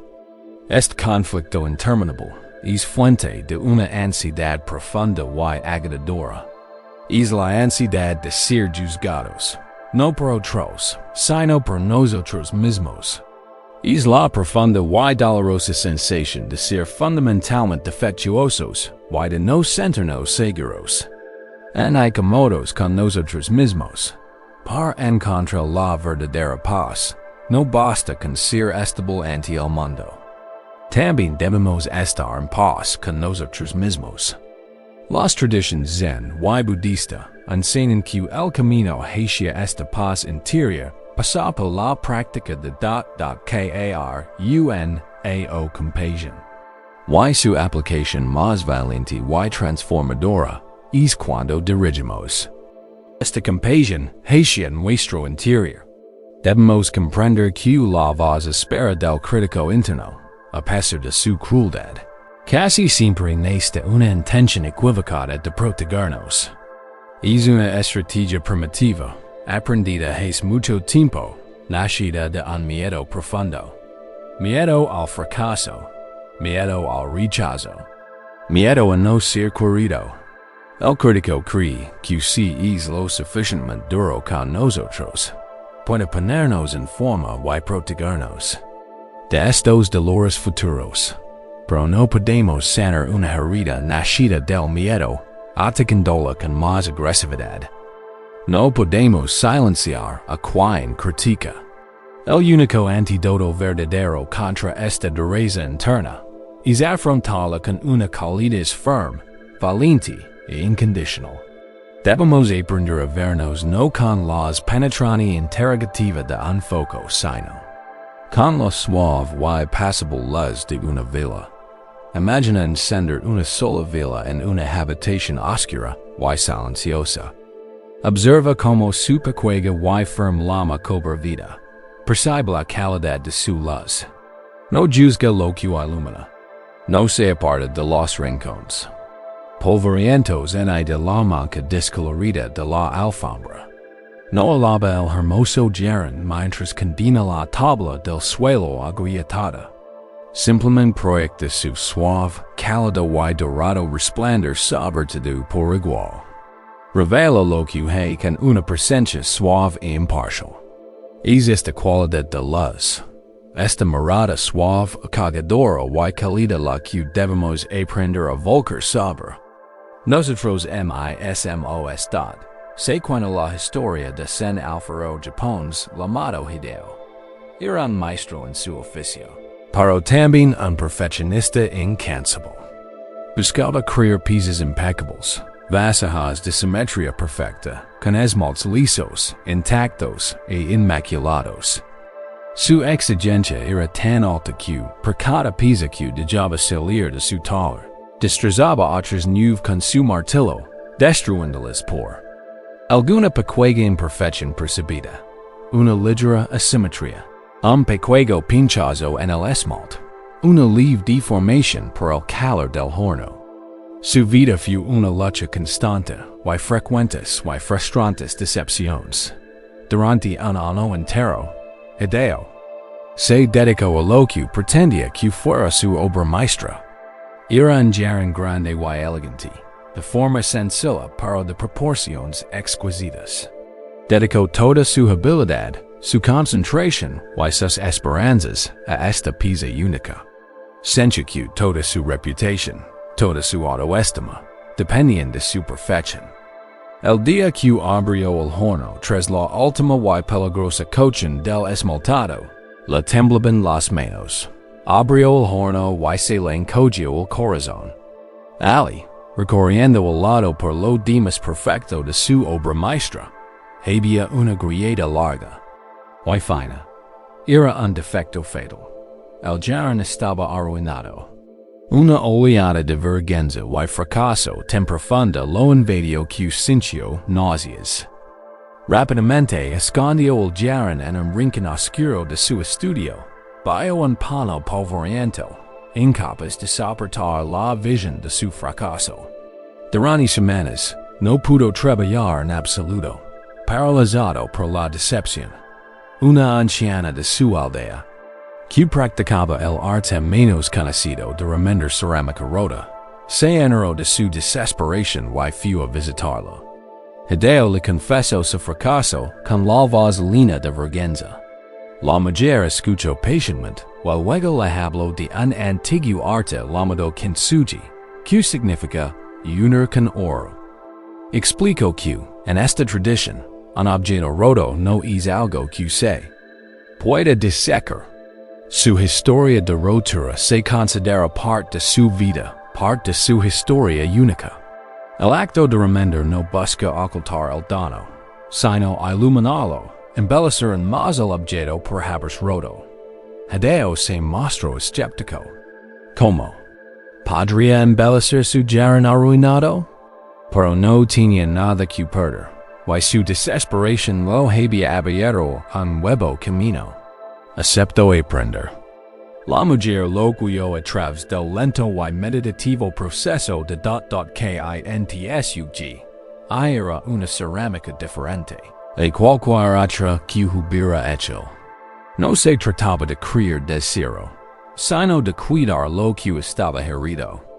Tuvo que limpiar con cuidado y carico los bordes de la pequeña grieta. Aprendió a mezclar una laca especial con oro precioso en polvo. Luego, con un pincel diminuto y mucha paciencia, comenzó a aplicar la laca dorada sobre la línea de la fractura. El trabajo lo llevó semanas. Requería pulso firme, mente serena y tacto delicado. Mientras trabajaba, se produjo una profunda transformación en su interior. Su enfoque cambió. Ya no estaba obsesionado con la imperfección, con vergüenza y ira. Se concentró en el delicado y reverent acto de remender. Trazaba el camino de la rotura de su jarón con el material más hermoso que conocía. Trataba la herida no como una fuente de vergüenza, sino como un lugar de belleza y cuidado. Cuando la última capa de laca dorada estuvo seca, retrocedió un paso y contempló el jarón. Era impresionante. La fina y brillante vía de oro corría por su costado como un río de luz. La grieta no estaba oculta, era celebrada.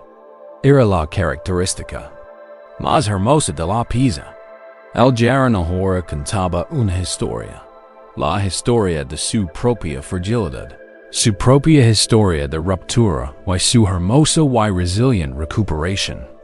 Adeo se dio cuenta de que era infinitamente más precioso, más interesante y más hermoso que cualquiera de sus impecables y esterils creations. Era hermoso, porque había sido roto y reparado con amordad en ese momento, comprendió. Vio su propia vida, su propio carácter, en el jarón. Vio sus propias grietas, sus imperfecciones, sus errores pasados, sus inseguridades, no como fuentes de vergüenza que ocultar, sino como oportunidades para buscar el aro compasión. Comprendió que ser un ser humano completo no significaba ser perfecto e inquebrantable, sino ser capaz de contemplar la propia fragilidad con una mirada tierna, amorosa y sanadora. Puedes aprender a ser el dueño de tu propio ser interior, kintsugi pedas. Aprender a dirigir esta mirada amable hacia ti mismo. Imagina que estás en una habitación tranquila y oscura, en el interior de tu corazón. Y en el centro de esta habitación, enciendes una vela pequeña. Observa cómo su llama cobra vida, firme, cálida y inquebrantable. Siente la calidad de la luz que proyecta. No es una luz severa, clínica y juzgadora. Es un resplandor suave, cálido y dorado de pura aceptación. Ahora, permite que esta suave luz se expanda, que ilumine suavemente tu ser. Permite que este cálido resplandor inunde todas las partes de ti que sueles mantener ocultas. Deja que brille sobre las partes que sientes que no son lo suficientemente buenas. Los recuerdos que te avergüenzan, los hábitos que juzgas, los miedos que crees que son debilidades. Deja que la luz de tu suave conciencia toque todos estos lugares.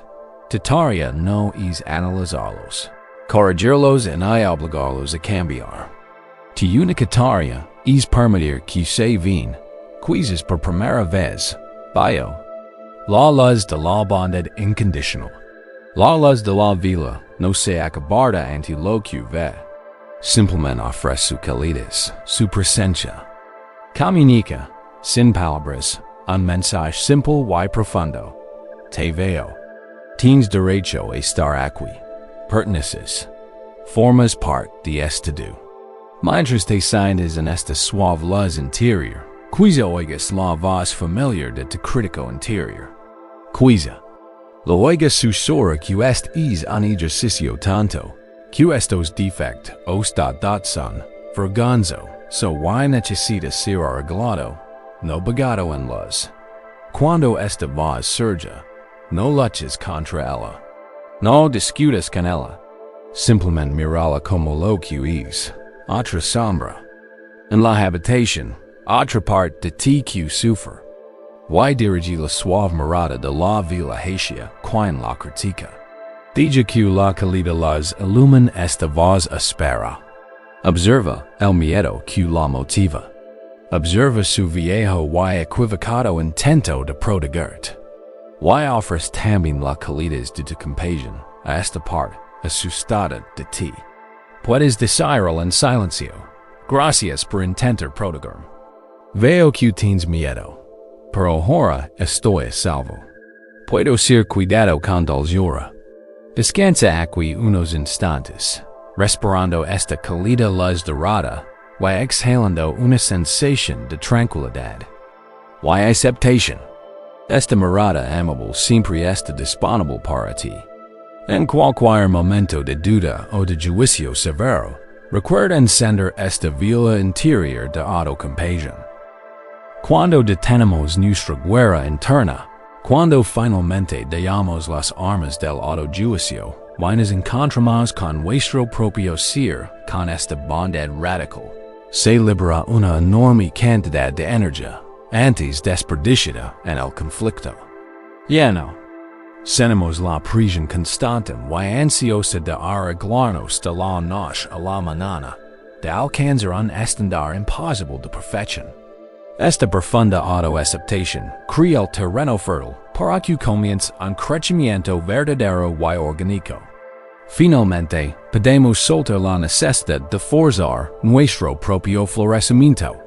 Podemos empezar a confiar en el ritmo natural y pasado de nuestro propio camino, aprendiendo a desenvolvernos con la misma paciencia y confianza que un delicado helico.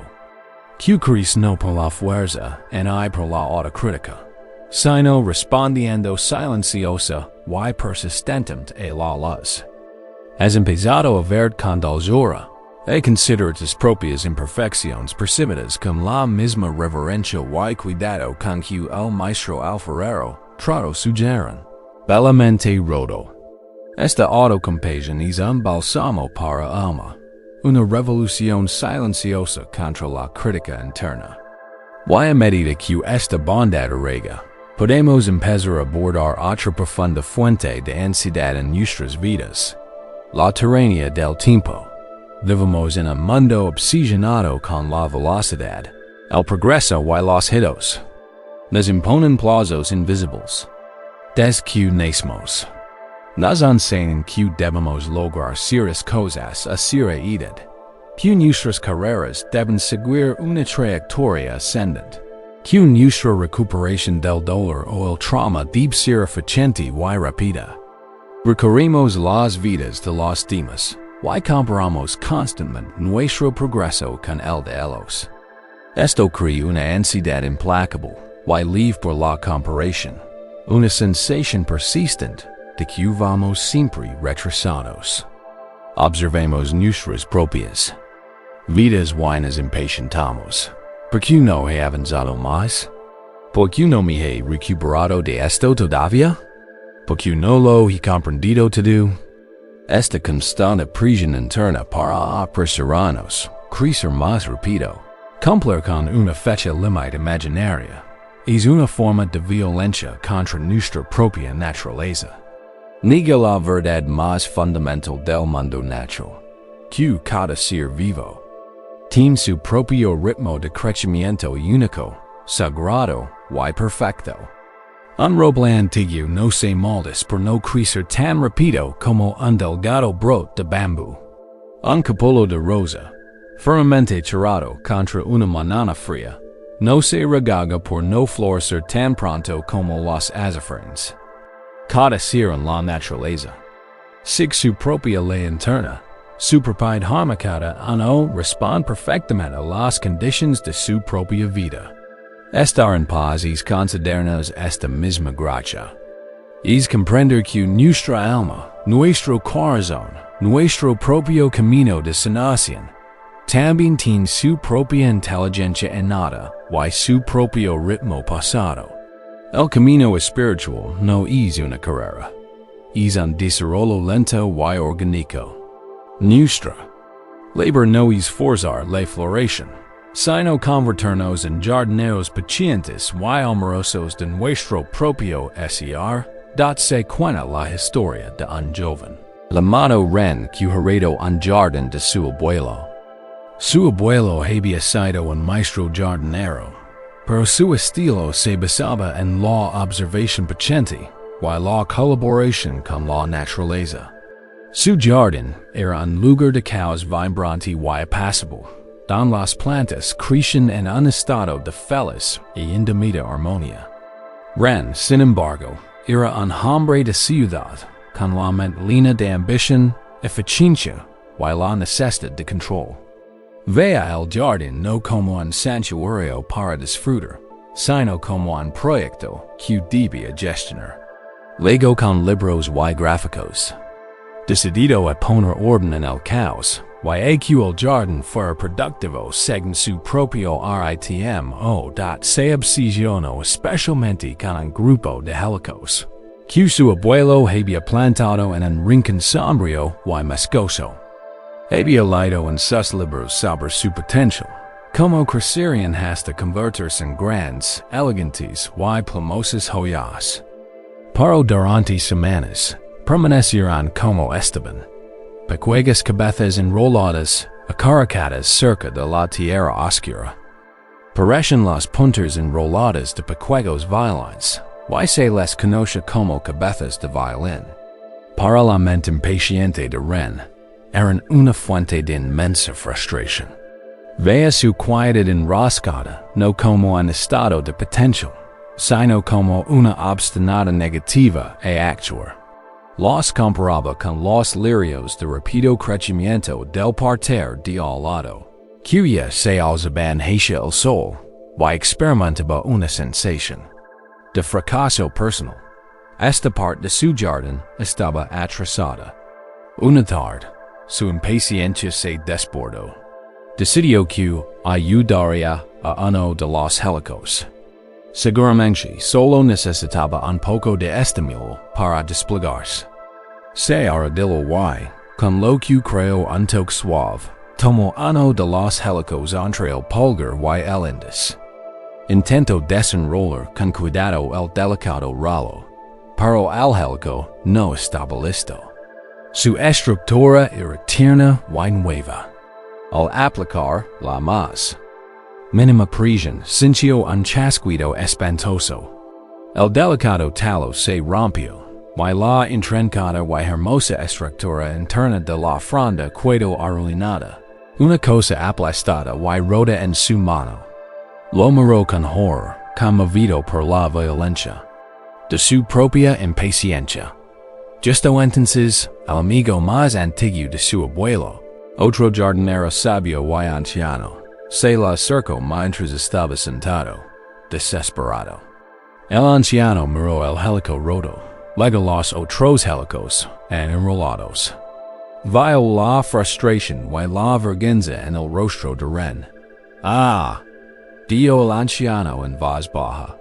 Intentas ordenar al helico que viva según el apresurado reloj de tu mente. Pero el helico sigue su propio ritmo. Su reloj es el sol, la lluvia y el calor de la tierra. Se arrodilló lleno a Ren y señaló un helico intacto. No confundas esta quietud con inacción.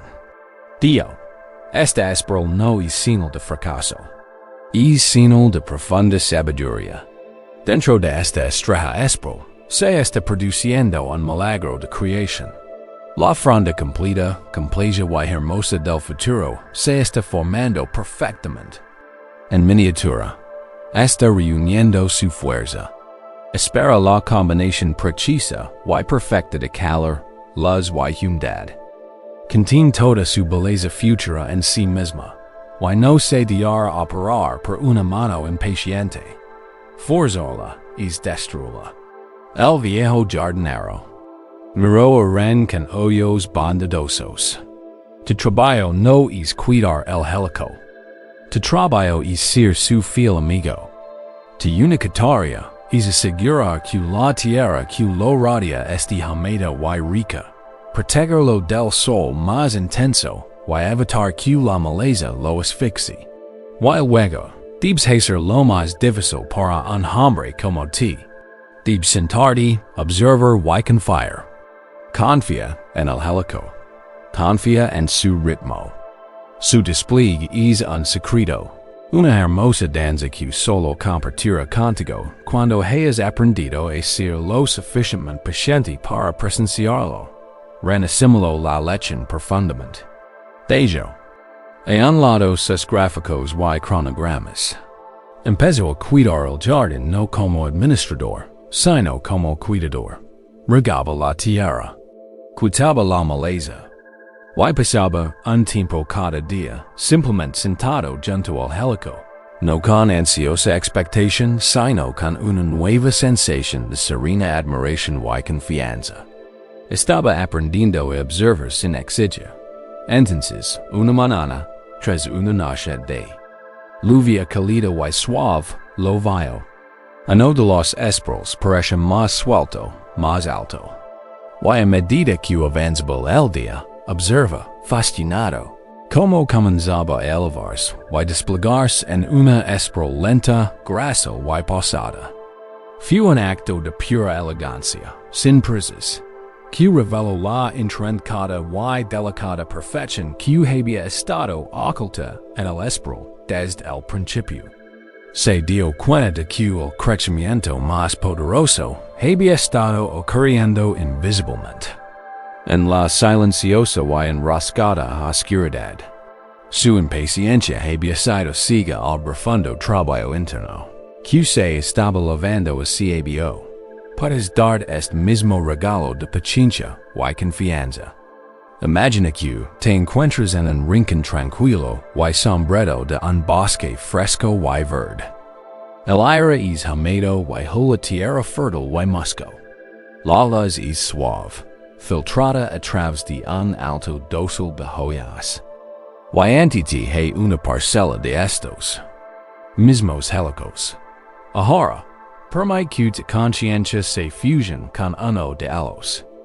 Imagina que son este helico firmemente enrolado, este helico anidado cerca del suelo. Siente tu propio ser en esta forma. Siente el inmenso, protegido y enroscado potencial que llevas dentro. Todo de crecimiento futuro, toda de sabiduría, toda la belleza única, que estás destinado a compartir con el mundo, se encuentra aquí y ahora, en esta forma compacta, segura y perfecta. No hay nada de malo en estar enroscado. Es un estado de preparación profunda y necesaria. Ahora, siente las presiones que te impones. Siente la voz interior que te dice. Deberías estar más avanzado. Deprisa. Desdoble. ¿Por qué sigues así? Siente esta presión como si fueran dedos externos que intentan abrir tu espral antes de tiempo. Siente la tensión y la resistencia que esto crea. Es una lucha. Es una violación de tu propio ritmo natural. Y ahora, con una intención profunda y consciente, suelta esa presión. Suelta los dedos de tu propia impaciencia. Deja ir todos los plazos autoimpuestos, todos los de barria, todas las comparaciones con otras flores del jardín. Simplemente permitid ser como eres. Un helico perfectamente enrolado, descansando en la tierra fresca y oscura. Confía en la sabiduría profunda y innata que reside en el centro mismo de tu ser. Esta sabiduría conoce tu ritmo único. Conoce las condiciones perfectas para tu crecimiento. No se la puede engañar en el pressure. Siente una suave y cálida lluvia de autoaceptación que se sobre ti y se filtra en tu ser. Siente la suave y filtrada luz de la autocompasión que te reconforta. No tienes que hacer nada. No tienes que esforzarte en esforzar. Tu única tarea es descansar en estas condiciones nutritivas y confiar. Confía en que el despliegue es inevitable. está escrito en el código mismo de decir. En su momento perfecto, cuando las condiciones son las adecuadas, el surgimiento y la apertura ocurren, no por esfuerzo, sino desde una disposición profunda y orgánica. Descansa en este sentimiento de confianza. La confianza de que estás exactamente donde necesitas estar en tu camino. No te estás quedando atrás. No estás fracasando. Estás en un estado de preparación profunda y potente. No necesitas forzar tu propio florecimiento. Tu único trabajo es brindarte la amabilidad, la compasión y la paciencia que necesitas. Y confiar en el tiempo sabio, pasado y perfecto de tu propia alma. Al liberarnos del parloteo ruidoso y ansioso y la comparación, al asentarnos en este profundo estado de confianza, nuestro mundo interior se aquieta de forma natural. La voz frenética de la mente impaciente comienza a desvanecerse. Este silencio creciente nos permite sumergirnos en más profundamente. Vaya el ruido superficial de la vida cotidiana y descubrir una cualidad de silencio completamente diferente. No es un silencio vacío, sino un silencio rico, fértil y nutritivo, como la tierra profunda y oscura de la que el helico extrae su vida. En este profundo pozo de silencio, nuestras raíces pueden fortalecerse, generando una paz profunda y inquebrantable que nos prepara para todo lo que está por venir. Tras aprender a confiar en el lento desenvolvimiento de tu propio camino, como el helico paciente, quizá notes que emerge en tu interior una nueva cualidad de quietud. La voz ruidosa y ansiosa de la impaciencia y la comparación ha comenzado a desvanecerse, dando paso a un paisaje interior más amplio. Es en esta creciente quietud que podemos empezar a abordar una de las ansiedades más sutiles, pero a la vez más omnipresentes de nuestro tiempo, la ansiedad del ruido mismo. Nuestro mundo está saturado de sonido. Desde que nos despertamos hasta que dormimos, estamos inmersos en un mar de ruido. Los sonidos externos del tráfico, las notificaciones de nuestros dispositivos, los medios de comunicación constantes, las conversaciones, y los sonidos internos de nuestro propio parloteo. Mental incesante, los comentarios y planes interminables que hemos estado observando. Este bombardeo constante de estimulación mantiene nuestro sistema nervioso en un estado perpetuo de alerta baja. Nos acostumbramos tanto a este zumbido constante que, como un refrigerador en una coquilla silenciosa, ya no lo notamos conscientemente. Sin embargo, drena nuestra energía, fragmenta nuestra atención y crea una capa de fondo de ansiedad que nos impide sentirnos plena y profundamente en reposo. Como cultura, hemos olvidado cómo se siente y se oye el verdadero silencio.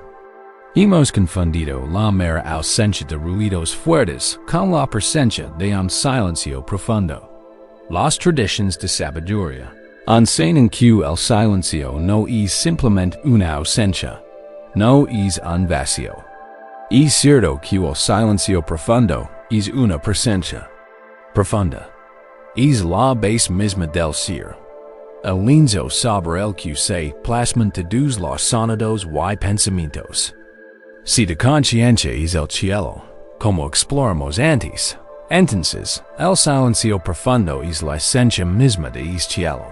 Su naturaleza infinita, clara y pacífica. Acceder a silencio no es cuestión de intentar detener nuestros pensamientos. Una tarea imposible y frustrante. Es cuestión de permitir que nuestra conciencia se hunda.baj o la superficie turbulenta y ruidosa de la mente, hasta una profundidad de nuestro ser que está, y siempre ha estado, eternamente silenciosa. Es como sumergirse en un lago profundo. La superficie puede estar agitada por las olas y el viento. Pero al descender, una quietud inmensa, presurizada y profunda te envuelve, cuenta la historia de un pueblo enclavado en lo profundo de un valle montañoso, famoso por una sola cosa. Una magnífica y poderosa cascada que cae por el acantilado justo al lado del asentamiento. El sonido de la cascada era inmenso, un rugido constante y atronador que lanaba todo el valle, creando una fina y fresca niebla en el aire. Los primeros habitantes que se asentaron allí quedaron maravillados por su poderío y majestuosa belleza, pero pasaron muchas generaciones. Para quienes nacieron y crecieron en el pueblo, el rugido de la cascada no era un sonido. Era la definición misma de su mundo. Era el fondo sobre el que se oían todos los demás sonidos. Estaban tan inmersos en él, desde el momento de su nacimiento, que no tenían conciencia alguna de él. Era, para ellos, el sonido del silencio. Tenían que gritar para mantener una conversación sencilla a pocos metros de distancia. Sus cuerpos soportaban una tensión sutil y crónica por la vibración constante que impregnaba el suelo y el aire. Pero creían vivir en un lugar tranquilo y apacible. Si les preguntabas por el ruido, te miraban con confusión y decían, ¿qué ruido? Es solo el sonido del mundo. Un día, una vagabunda llegó a la aldea. Era una mística. Una mujer serena que había pasado muchos ecos meditando en la vastedad y el silencio del desierto. Al entrar en el valle, el rugido inmenso y abrumador la impacta. Lo sintió como una presión contra la piel, un asalto en los oídos. Vio la tensión en los hombros de los aldeanos, la forma en que se inclinaban y gritaban para hablarse. Y comprendió que vivían dentro de un sonido que no podían oír. Intentó hablarles de ello, describirles la naturaleza del verdadero silencio. Pero sus palabras no les decían nada. Era como intentar describir el colorado a alguien que solo había visto gris. Al ver que las palabras eran inútiles, no discutió. Simplemente sonrió y, con un gesto amable, invitó a algunos de los aldeanos más curiosos a dar un paseo con él los aldeos del pueblo, por un sendero empinado y sinuoso que ascendía por la ladera del valle, un camino que rara vez usaban. Mientras ascendían, ocurrió algo extraño. El estruendo de la cascada comenzó a disminuir. Se convirtió en un rugido, luego en un estruendo, luego en un murmullo lejano. Los aldeanos se sintieron inquietos. La presión constante en sus oídos, una presión de la que nunca habían sido conscientes, comenzó a disminuir. El mundo se sentía extraño, tenue y vacío de la mística los guió, adentrando cada vez más en un antiguo bosque cubierto de musgo que crecía en la alta meseta sobre su hogar.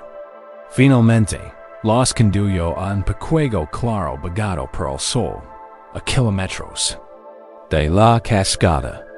Les indicó con un gesto que se detuvieron y que simplemente se quedaron quietos y escucharon. Y allí, por primera vez en sus vidas, experimentaron un silencio verdadero, profundo y absoluto. Era tan total y tan extraño que al principio casi los adoraba. Era una presencia, no una ausencia. Estaba impregnado de una vida que ya les habían conocido. Uno de ellos dijo, y el sonido pareció tan fuerte como un trueno. Entonces lo oyeron. El susurro increíblemente suave y seco de una hoja que se desprendía de una rama y descendía en espiral hasta el suelo del bosque. Oyeron el tenue zumbido de una abella en un macizo de flores silvestres. Oyeron el latido de su propio corazón en el pecho. Oirano suave ir y venir de su propia respiración. Una oleada de inmensa paz comenzó a inundarlos, liberando la tensión en sus músculos y huesos que habían cargado desde su nacimiento. Sentirán que todo su ser se relajaba. Permanecerán en claro silencioso durante horas, disfrutando de la paz, como si fuera agua, después de toda una vida de sed. Cuando regresaron a su aldea tarde día, eran personas diferentes. Al descender de nuevo al valle, oirán el rugido de la cascada que comenzaba a crecer. Pero ahora podían escuchar eso. Y no era el tallido invisible de su mundo. Era un sonido, un evento específico que sucedía en un mundo que también contenía silencio. Ahora sabían que el rugido no era la única realidad. Llevaban dentro el recuerdo del silencio profundo y nutritivo, como un pozo secreto del que podían beber. La cascada no había cambiado, pero ellos sí. Habían encontrado la fuente. Tú también puedes emprender este viaje. Puedes superar la cascada de tu propio ruido interior y exterior, y encontrar el profundo pozo de silencio que yace en tu interior. Imagínate ahora, sentado al borde de un pozo profundo, quieto y antiguo. El agua es perfectamente clara y tranquila. Tu conciencia es como una piedra lisa, pesada y pulida. La sostienes en la mano un momento y luego lo sueltas suavemente, dejándola caer en el centro del pozo. Y la ves hundir. Primero, la piedra de tu conciencia se hunde la superficie. Esta es la capa de sonidos externos y sensaciones físicas. A medida que desciendes, los ruidos de la habitación que te rodea, la sensación del aire en tu piel, los puntos de contacto entre tu cuerpo y la superficie bioti, todo esto se vuelve apagado, distante, menos importante. Te estás hundiendo más ala de el estado, la piedra se hunde más profundamente, atravesando la siguiente capa de agua. Esta es la capa de sus emociones. Quizás visan destello de satisfacción. Una ola pasajera de aburrimiento o inquietud. Number. Te involucras con ellas. Simplemente permites que tu conciencia las atraviese, dejándolas ondularse en los niveles superiores. Más profundamente en, tu conciencia se hunde en la capa más agitada del agua. Esta es la capa de pensamientos. Aquí, ves el flujo constante de parlatio mental, de imágenes, palabras y conceptos. Pero desde esta profundidad, parecen patrones de luz parpadeantes y distorsionados provenientes de la superficie iluminada por el sol, que se vuelven más tenues y distantes a cada paso que desciendes. No necesitas detenerlos. Simplemente te estás hundiendo más allá de su alcance. Finalmente, tu conciencia descansa. Se posa suavemente en el suave fondo arenoso del profundo pozo. Y allí, solo hay silencio. Una quietud profunda, apacible y absoluta. Es una quietud contenida, una sensación de estar envuelto en un abrazo profundo, seguro y silencioso. Aquí no hay pensamientos. Aquí no hay ruido. Solo existe la profunda y resonante presencia de tu propio ser en calma. Este es el pozo de silencio dentro de ti. Es tu naturaleza suprema. Siempre ha estado aquí, esperando pacientemente para todo el ruido acumulado de tu vida. Descansa aquí. Deja que todo tu ser se empape de esta tranquilidad nutritiva. Sentela restaurar tu sistema nervioso, aclarar tu mente y calmar tu corazón. Este silencio sana, es un silencio que te sostiene. No hay nada que tengas que hacer, nada que tengas que resolver. Simplemente permaneces aquí, en el fondo del pozo, y deja que el silencio te sostenga. Esposo profundo este derecho de nacimiento, de santuario más íntimo. Puedes aprender a regresar aquí cada vez que te sientas abrumado, sobre estimulado o ansioso. El camino es siempre el mismo. Simplemente ir que tu conciencia se hunda bajo la superficie ruidosa de tu vida, mientras descansamos aquí. En la profunda seguridad y quietud de este silencio interior, podemos empezar a notar cosas que no podremos sentir en medio del bullicio de la vida diaria. En esta profunda quietud, podemos tomar conciencia de las formas sutiles, crónicas y inconscientes en que mantenemos la tensión en nuestros cuerpos. Podemos sentir la armadura que hemos construido alrededor de nuestros corazones. El caparazón protector que construimos hace mucho tiempo a partir de heridas del pasado y miedos del futuro. Es una tensión tan antigua que la confundimos con nuestra propia piel. En el silencio de esposo profundo, finalmente tenemos el espacio, la seguridad y el coraje para percibir verdaderamente esta armadura. Y trasnotarla, tras sentir su peso pesado y opresor, podemos darnos el permiso amoroso para que finalmente comience a ablandarse y derretirse como hielo en agua tibia. Hemos encontrado un lugar profundo y nutritivo silencio interior, un pozo de paz que se esconde tras el ruido de la mente y del mundo. En la seguridad y la profunda quietud de este espacio interior, podemos empezar a percibir cosas que antes no percibíamos por nuestra distracción. Mientras descansas aquí, en esta quietud, leva tu conciencia suavemente a tu cuerpo. Observa, quizás por primera vez, las sutiles y crónicas maneras en que te comportas. La ligera tensión en la mandíbula. La tensión casi imperceptible en los hombros, como preparándose para un golpe. La presión en el pecho, un escudo alrededor del corazón. Este es tu armadura y todos la levamos. Es una coraza protectora, que empezamos a construir hace mucho tiempo, pieza a pieza, en respuesta a las heridas, las decepciones y los miedos de nuestras vidas. Cada vez que nos sentíamos juzgados, adquiríamos otra capa. Cada vez que nos sentíamos inseguros, la engrosamos. Esta armadura se forjó con una noble intención.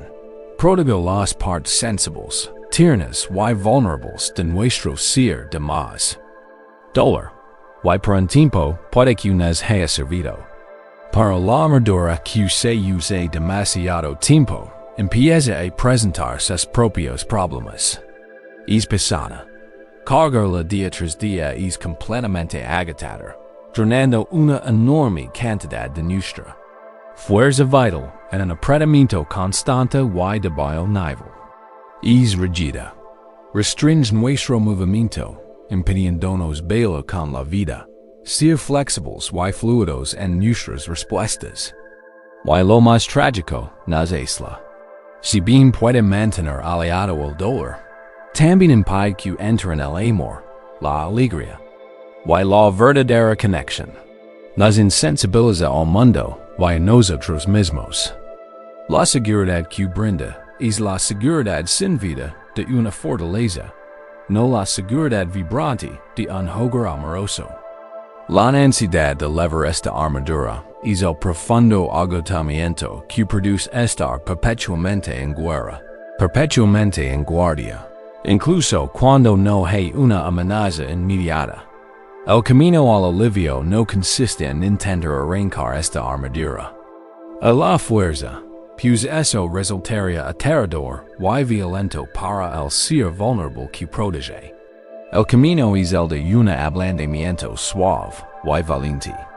Es la práctica de la vulnerabilidad consciente, de reconocer que la verdadera fuerza no reside en la dureza ni la impenetrabilidad, sino en la resiliencia, la capacidad de respuesta y la apertura de un corazón tierno. Es la sabiduría de saber. Que podemos ser vulnerables y estar seguros al mismo tiempo. El deshielo primaveral no quiebra al suelo helado. Lo ablanda con una calidez persistente y suave, permitiendo que la vida surja de nuevo.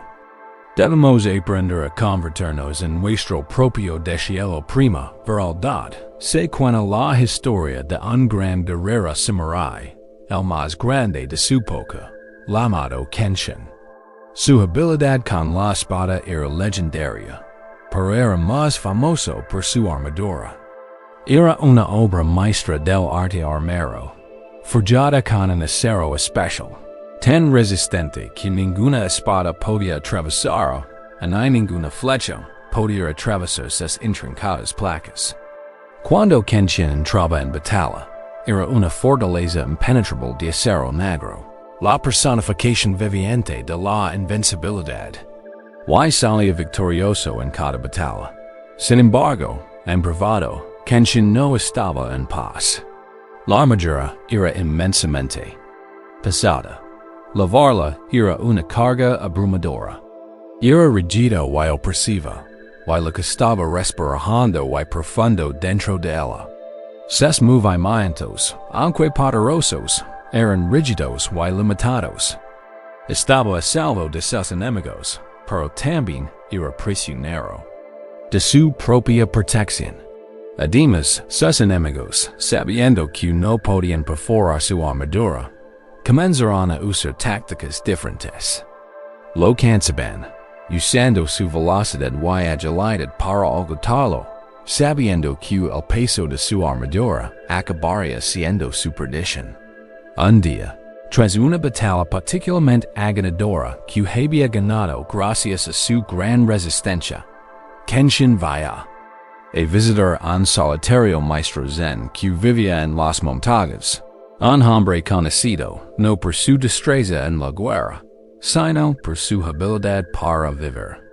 Kenshin, con su magnífica armadura, se creyó al maestro de su agotamiento, del peso de su propia invencibilidad dado al maestro. Un anciano pequeño y de aspecto frágil observa al gran guerrero enfundado en su acero negro. Camino lentamente a su alrededor y, en lugar de ofrecerle un consejo, le hizo una simple pregunta. Dime, gran guerrero, ¿puedes sentir el calor del sol en tu piel con esta armadura? ¿Puedes sentir la suave brisa? Cuando abrazas a un ser querido, ¿puedes sentir el latido de tu corazón? Kenshin guardó silencio. La respuesta fue no. El maestro continuó. Te has puesto a salvo de la espada, pero también de la vida misma. Tu fuerza se ha convertido en tu prisión. La armadura es fuerte, pero ti, el hombre interior, te estás debilitando. Pues has olvidado cómo moverte, cómo sentir, cómo estar verdaderamente vivo y atento al momento.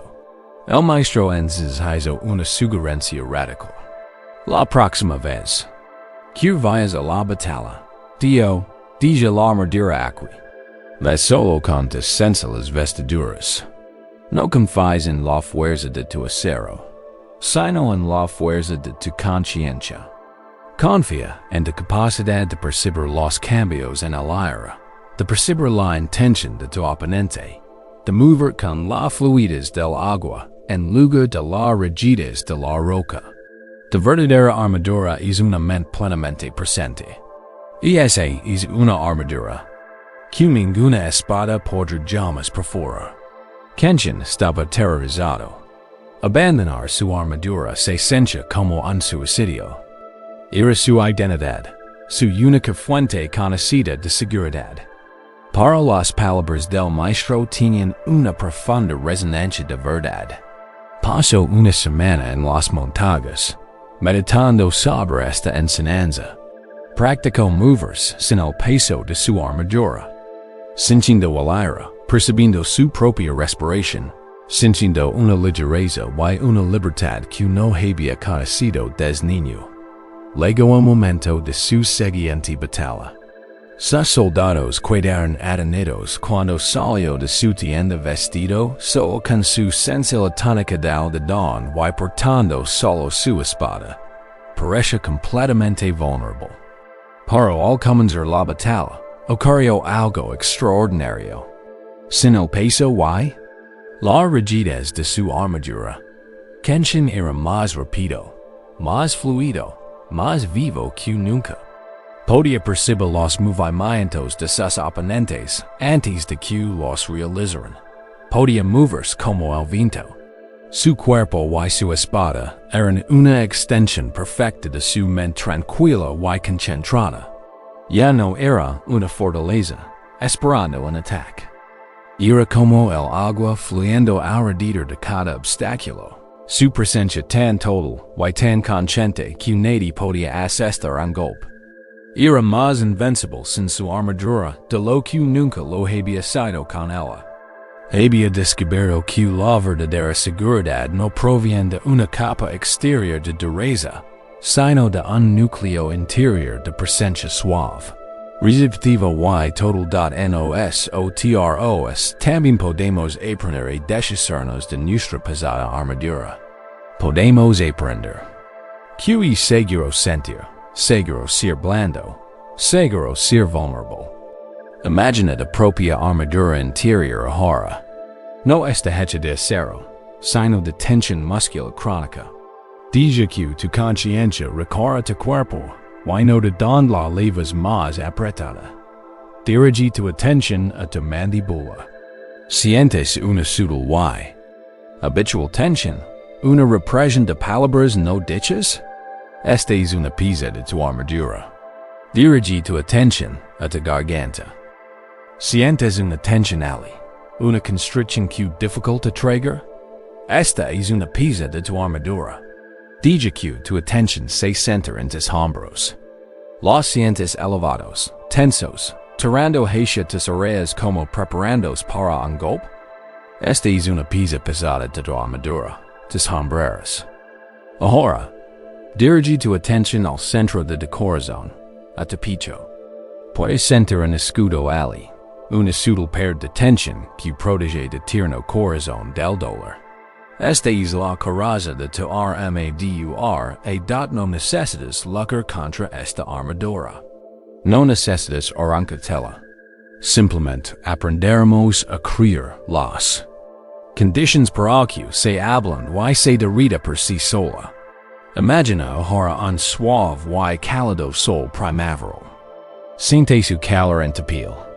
Ahora, imagina que puedes respirar este calor directamente en tu cuerpo. Al inspirar lento y suavemente, imagina que el aire se llena de esta luz cálida, dorada y fundente. Y al exhalar, dirige esta cálida luz hacia uno de los puntos donde sostienes tu armadura. Quizás puedes empezar por la mandíbula al exhalar. Vierte este aliento cálido y amoroso sobre los músculos de la mandíbula. De esta zona te permiso total y amable para que se relaje. No la estás ordenando que se relaje. Simplemente la estás invitando. La estás haciendo saber que es seguro de ir su antigua función. Inhala, recuperando calor. Exhala, ofreciendo calor a tu mandíbula, sintiendo una suave liberación, un sutil derretimiento. Ahora, dirige tu atención a tus hombros. Han levado una carga tan pesada durante tanto tiempo. Respira la cálida y dorada luz del sol. Oh, exhala. Deja que descienda sobre tus hombros, como mil tibia o mantequilla derretida. Siente como las pesadas placas de tu armadura comienzan a ablandarse bajo este suave calor. Siente como los músculos comienzan a soltar su agar de dedicadas. Deos permisos a hombros para que se relajen, para que liberen el peso del mundo. Que han estado cargando. Finalmente, dirige tu atención al centro de tu corazón, al escudo que lo rodea. Este es el punto más sensible, el lugar donde la armadura fue construida para rodear con mayor firmeza. Se especialmente delicado acqui.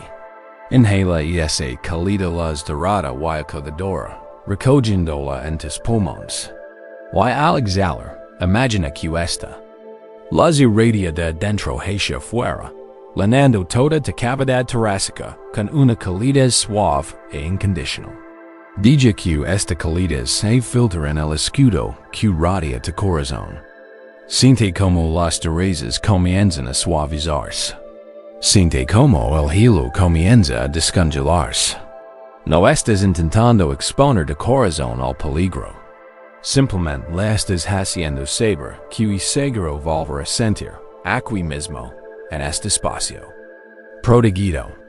Estás creando un espacio donde seguro ser vulnerable. Continúa esta práctica, infundiendo calor en cualquier parte de tu cuerpo que sientas dura, tensa o acariciada. Te estás convirtiendo en tu propio deshielo primaveral. Estás aprendiendo a confiar en que tu verdadera fuerza no reside en tu dureza, sino en tu capacidad de ser suave, abierto y estar vivo. A medida que esta armadura comienza a ablandarse. A medida que nos permitimos sentir esta nueva sensación de apertura, puede resultar un poco aterrador. Esta nueva vulnerabilidad puede despertar un viejo impulso, un sutil deseo de recuperar el control, de gestionar este nuevo estado para no resultar heridos.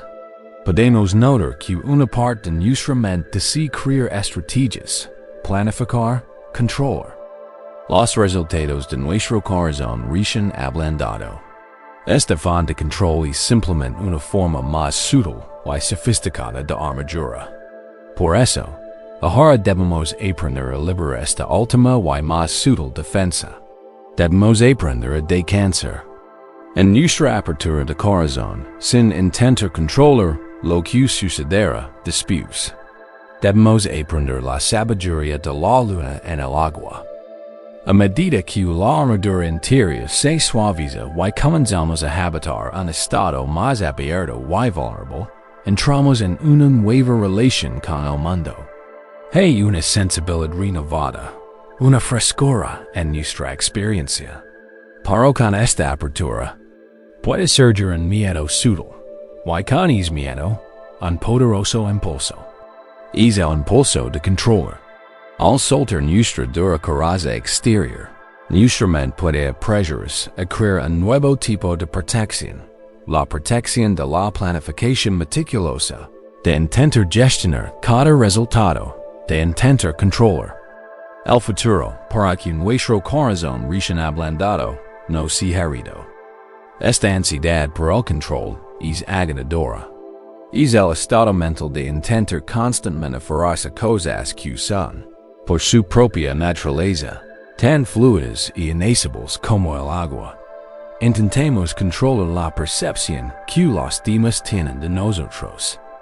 Intentemos controlar el desarrollo de nuestra carrera. Intentemos controlar nuestro propio proceso de sanación. Vivimos en nuestras cabezas, ensayando conversaciones, imaginando escenarios futuros, intentando construir una fortaleza mental perfecta contra la magnífica incertidumbre de la vida. Esta rigidez mental es solo otra forma de armadura. Nos mantiene atrapados en una prisión que nosotros mismos creamos, incapaces de experimentar la simple y fluida belleza del momento presente tal como es. Para ser verdaderamente libres, debemos aprender a liberar esta profunda necesidad de control. Hay una enseñanza en clásica que habla de esto maravillosamente. Dice que la realidad, el momento presente, es como el reflejo de la luna, lina en la superficie de un lago en perfecta calma. Es hermosa, luminosa y perfectamente clara. Puedes sentarte en la orilla y apreciar su profunda belleza durante horas. Puedes presenciarla plenamente. Pero, ¿qué ocurre si intentas pasarla? ¿Qué ocurre si extiendes la mano y intentas recoger esa hermosa luna plateada para cuidártela? En el instante en que tu mano toca el agua, la amigan se romp en mil pedazos brillantes y caóticos. Cuanto más intentas agarrarla, más perturbas el agua, y más se pierde por completo el reflejo. La paz, la claridad y la belleza solo son posibles cuando dejas de esforzarte, cuando permites que el agua se aquiete de nuevo. Solo entonces la luna reaparece, perfecta y plena. Esta es la naturaleza de la vida. Podemos presenciarla, podemos participar en ella, podemos amarla, pero no podemos controlarla. Nuestra paz viene de aprender a apreciar el reflejo sin necesidad de pasarlo. Hay una historia maravillosa sobre un maestro zen durante llamado Ryokan, amado por sus sencillas y su total desapego a las cosas mundanas. Vivía en una pequeña y rústica cabana al pie de una montaña. No posee prácticamente nada, una simple estera para dormir, una olla para cocinar el arroz, y las sencillas técnicas que vestía. Una tarde, regresó a su cabana después de un día de meditación en las montañas, y descubrió que un ladrón había entrado. El ladrón todavía estaba dentro, buscando frenéticamente entre las escasas pertenencias de Ryokan, cada vez más frustrado al darse cuenta de que no había absolutamente nada de valor que robar. Ryokan no sintió ira, solo una especie de suave compasión por el hombre. Via la desesperación del ladrón. Has venido desde muy lejos para visitarme. Dio Ryokan en voz baja, para no asustarlo. Y no deberías ir con las manos vacías. El ladrón, sorprendido, se giró hacia el amo. Ryokan procedió a destar el cinturón de su propia túnica. Se la quitó y la dobló cuidadosamente. Es una noche fresca, dio, entregando las túnicas al desconcertado ladrón. Por favor, leved estas. No son gran cosa, pero te mantendrán caliente. El ladrón, completamente confundido por este acto de generosidad, agarró las túnicas y halló en la noche. Ryokan se sentó en su estera en la cabana a vacía, desnudo en el fresco aire nocturno. Miró por la puerta abierta la brillante luna llena que brillaba, iluminando el bosque. No sintió ninguna pérdida y se sintió violado. En cambio, sintió una profunda y compasiva tristeza por el ladrón. Suspiró y se dijo a sí mismo, pobre hombre. Oyala lo hubiera podido regalar esta hermosa luna. Esta historia ilustra a la perfección una mente que ha liberado por completo la necesidad de control. Ryokan no tenía apego a sus posesiones, así que nada podía robar su paz. Su atención no estaba en lo que había perdido, sino en la belleza infinita y inapropiada que aún estaba presente, la luna. El ladrón, en su desesperada búsqueda, solo pudo llevarse los harapos. No pudo llevarse la luna. No pudo arrebatar la paz interior a Ryokan. Nuestra ansiedad proviene de aferrarnos en nuestros harapos, nuestros planes, nuestras expectativas, nuestras posesiones. Nuestra paz llega cuando aprendemos a descansar en nuestra apreciación por la luna, el vasto, hermoso y incontrolable momento presente. Practicemos esto ahora. Imaginate sentado en la tranquila orilla de un lago oscuro y completamente quieto. A altas horas de la noche. El aire es fresco y silencioso. Y sobre ti, la luna llena brilla con una luz plateada y brillante. Mira la superficie del agua que tienes delante. Es lisa y oscura como la obsidiana pulida, y en su superficie se refleja la luna de forma perfecta y luminosa.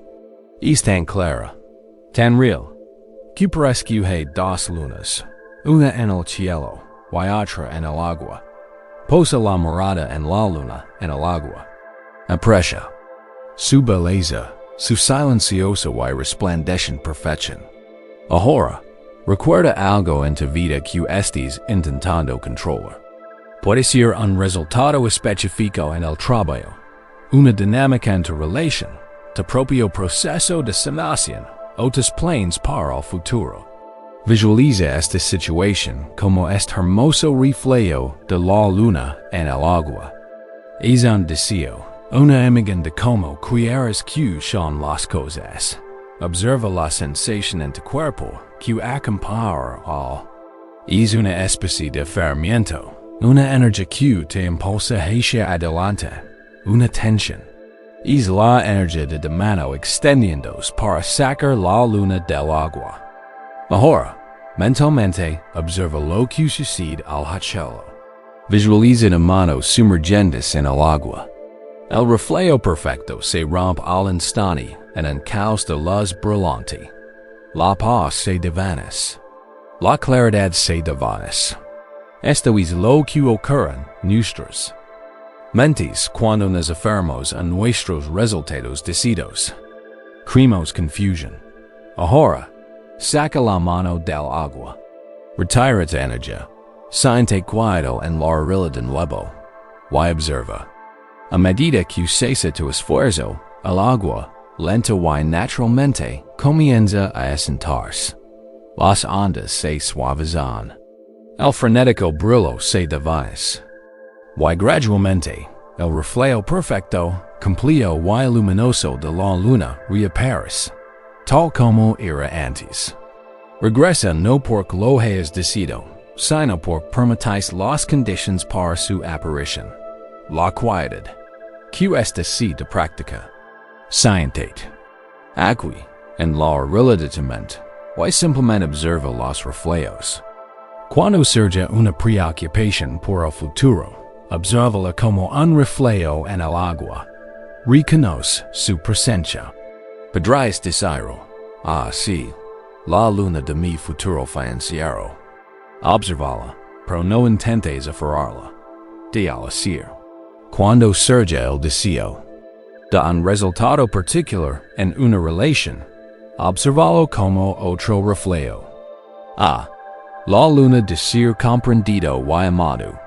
Observa su belleza, la belleza de tu propio ángelo, pero libera la necesidad de controlarlo. Déjalo flotar allí, en la quieta superficie de tu mente. Estás cultivando el arte de la observación apreciativa. Estás descubriendo la profunda paz que surge al dejar que la vida sí como es. Eres ryokan, sentado en tu cabana, feliz con la luna. Te das cuenta de que tu verdadera riqueza no reside en controlar los reflejos, sino en tu capacidad de presenciar su belleza. La necesidad de control se disuelve ante esta simple y profunda aceptación en dad al soltar el control ferio sobre el mundo exterior. Al dejar de intentar controlar cada reflejo en el agua, se libera una gran cantidad de energía. Ya no desperdiciamos nuestra fuerza vital en la imposible tarea de controlar lo incontrolable. Esto nos permite desviar nuestra atención del mundo exterior hacia el único lugar donde nuestros esfuerzos pueden dar fruto, el mundo interior de nuestra mente. Si no debemos controlar el mundo, ¿cuál es nuestro trabajo? Nuestro trabajo es convertirnos en buenos jardineros de nuestra mente, aprendiendo a cuidar la tierra de la que brotan todas nuestras experiencias. Tras liberarnos de la agotadora necesidad de controlar el mundo incontrolable, ahora podemos dirigir nuestra atención hacia nuestro interior, al único ámbito donde podemos ejercer una influencia suave y profunda, el jardín interior de nuestra mente. Para muchos, este jardín interior ha quedado desatendido. Se ha visto invadido por la persistente maleza de la preocupación, las espinosas zarzas del arrepentimiento y las enredaderas de la ansiedad y la repetición de pensamientos. Nos sentimos abrumados por este caótico paisaje interior y nuestra ansiedad surge de la sensación de impotencia para cambiarlo.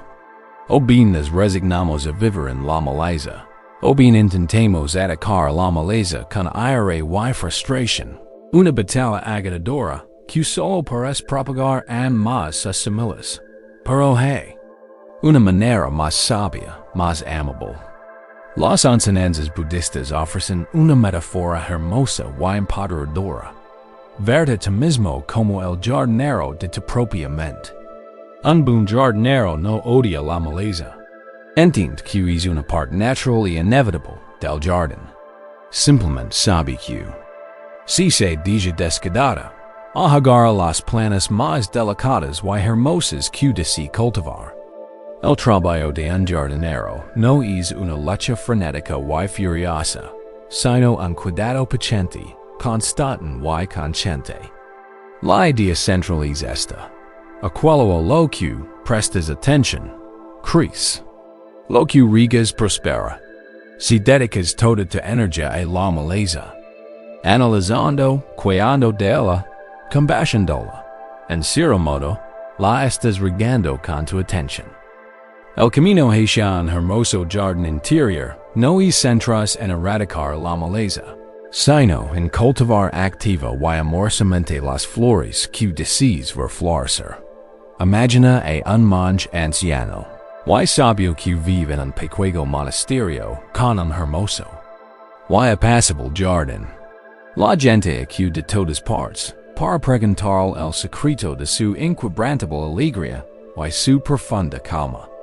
Un día, un visitante, profundamente perturbado por sus propios pensamientos ansiosos y negativos, le preguntó al monje: Maestro, ¿cómo mantiene su mente tan tranquila? Mi mente es un caos de preocupaciones y miedos. ¿Cuál es su secreto? El anciano monje sonrió y condujo al visitante a su jardín. No hay ningún gran secreto, dijo, señalando una pequeña parcela de tierra. Soy simplemente un jardinero. La tierra de la mente es muy parecida a la tierra de la tierra. Cualquiera cualquier semilla que caiga en ella. Se arrodillo y señalo unas pequeñas y molestas malas hierbas. Todas las mañanas, al despertar, continuo me tomo unos momentos para reflexionar. Arranco con suavidad y sin ira las pequeñas malas hierbas del arrepentimiento que han podido brotar del día anterior. Arranco las malas hierbas espinosas de la preocupación por lo que pueda pasar mañana. No amo un gran alboroto. Simplemente tendo a hacerlo con sencillez. Entonces, el monje señaló un hermoso y fragante rosal, repleto de flores. Entonces, dio con un brillo en los ojos. Paso el resto del día regando las flores. Rigo la rosa de la compasión. Rigo el lirio de la satisfacción. Rigo las humildes pero robustas hierbas de la gratitud por las cosas sencillas de mi vida. Les brindo el sol de mi atención. Elijo que planes quiero cultivar. Las malas hierbas siempre intentan volver a crecer, y su naturaleza. Pero si dedicas tu tiempo a nutrir las flores, crecerán tan fuertes y vibrantes que acabarán privándolas de luz y espacio. Mi secreto es simple. Elijo que planes regar. Todos podemos convertirnos en esos jardineros. No se trata de adoptar un pensamiento positivo simplista que niega la realidad de nuestro dolor o nuestras luchas. La maleza es real. Un buen jardinero la reconoce. Pero no les dedica todo su tiempo y energía. Consciente y intencionalmente. Elige cultivar lo bello, lo sano y lo pacífico. Practicamos horas de jardinería consciente. Leva tu atención al paisaje interior de tu mente. Por un momento, simplemente observa lo que crece allí hoy sin juzgar. Quizás ves algunas malas hierbas que te resultan familiares. Podría ser la mala hierba de una preocupación recurrente, la enredadera espinosa de un resentimiento pasado, el cardo seco de la autocrítica. Simplemente observalas. No necesitas hacer nada al respecto ahora mismo.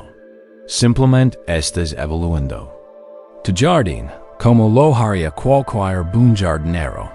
Ahora, elegiremos una flor para cultivar. Podría ser la flor de la paz, de la calma, de la gratitud, de la fuerza, de la autocompasión. Elige una cualidad que te gustaría tener más en tu vida ahora mismo. Para nuestra práctica de hoy, elegamos plantar la semilla de la paz. En tu mente, encuentra un pedazo de tierra limpia y bonita en tu jardín interior. Siente la tierra rica, oscura y fresca en tus manos. Esta es la tierra fértil de tu propia conciencia, capaz de cultivar cualquier cosa. Ahora, toma una pequeña semilla. Esta es la semilla de la paz. Sosténla en la palma de tu mano y siente su potencial, su fuerza vital.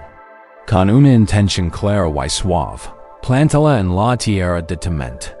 Una semilla necesita agua para crecer. Nuestra respiración será el agua. Al inspirar lenta y suavemente, imagina que estás absorbiendo agua fresca, cristalina y vivificante.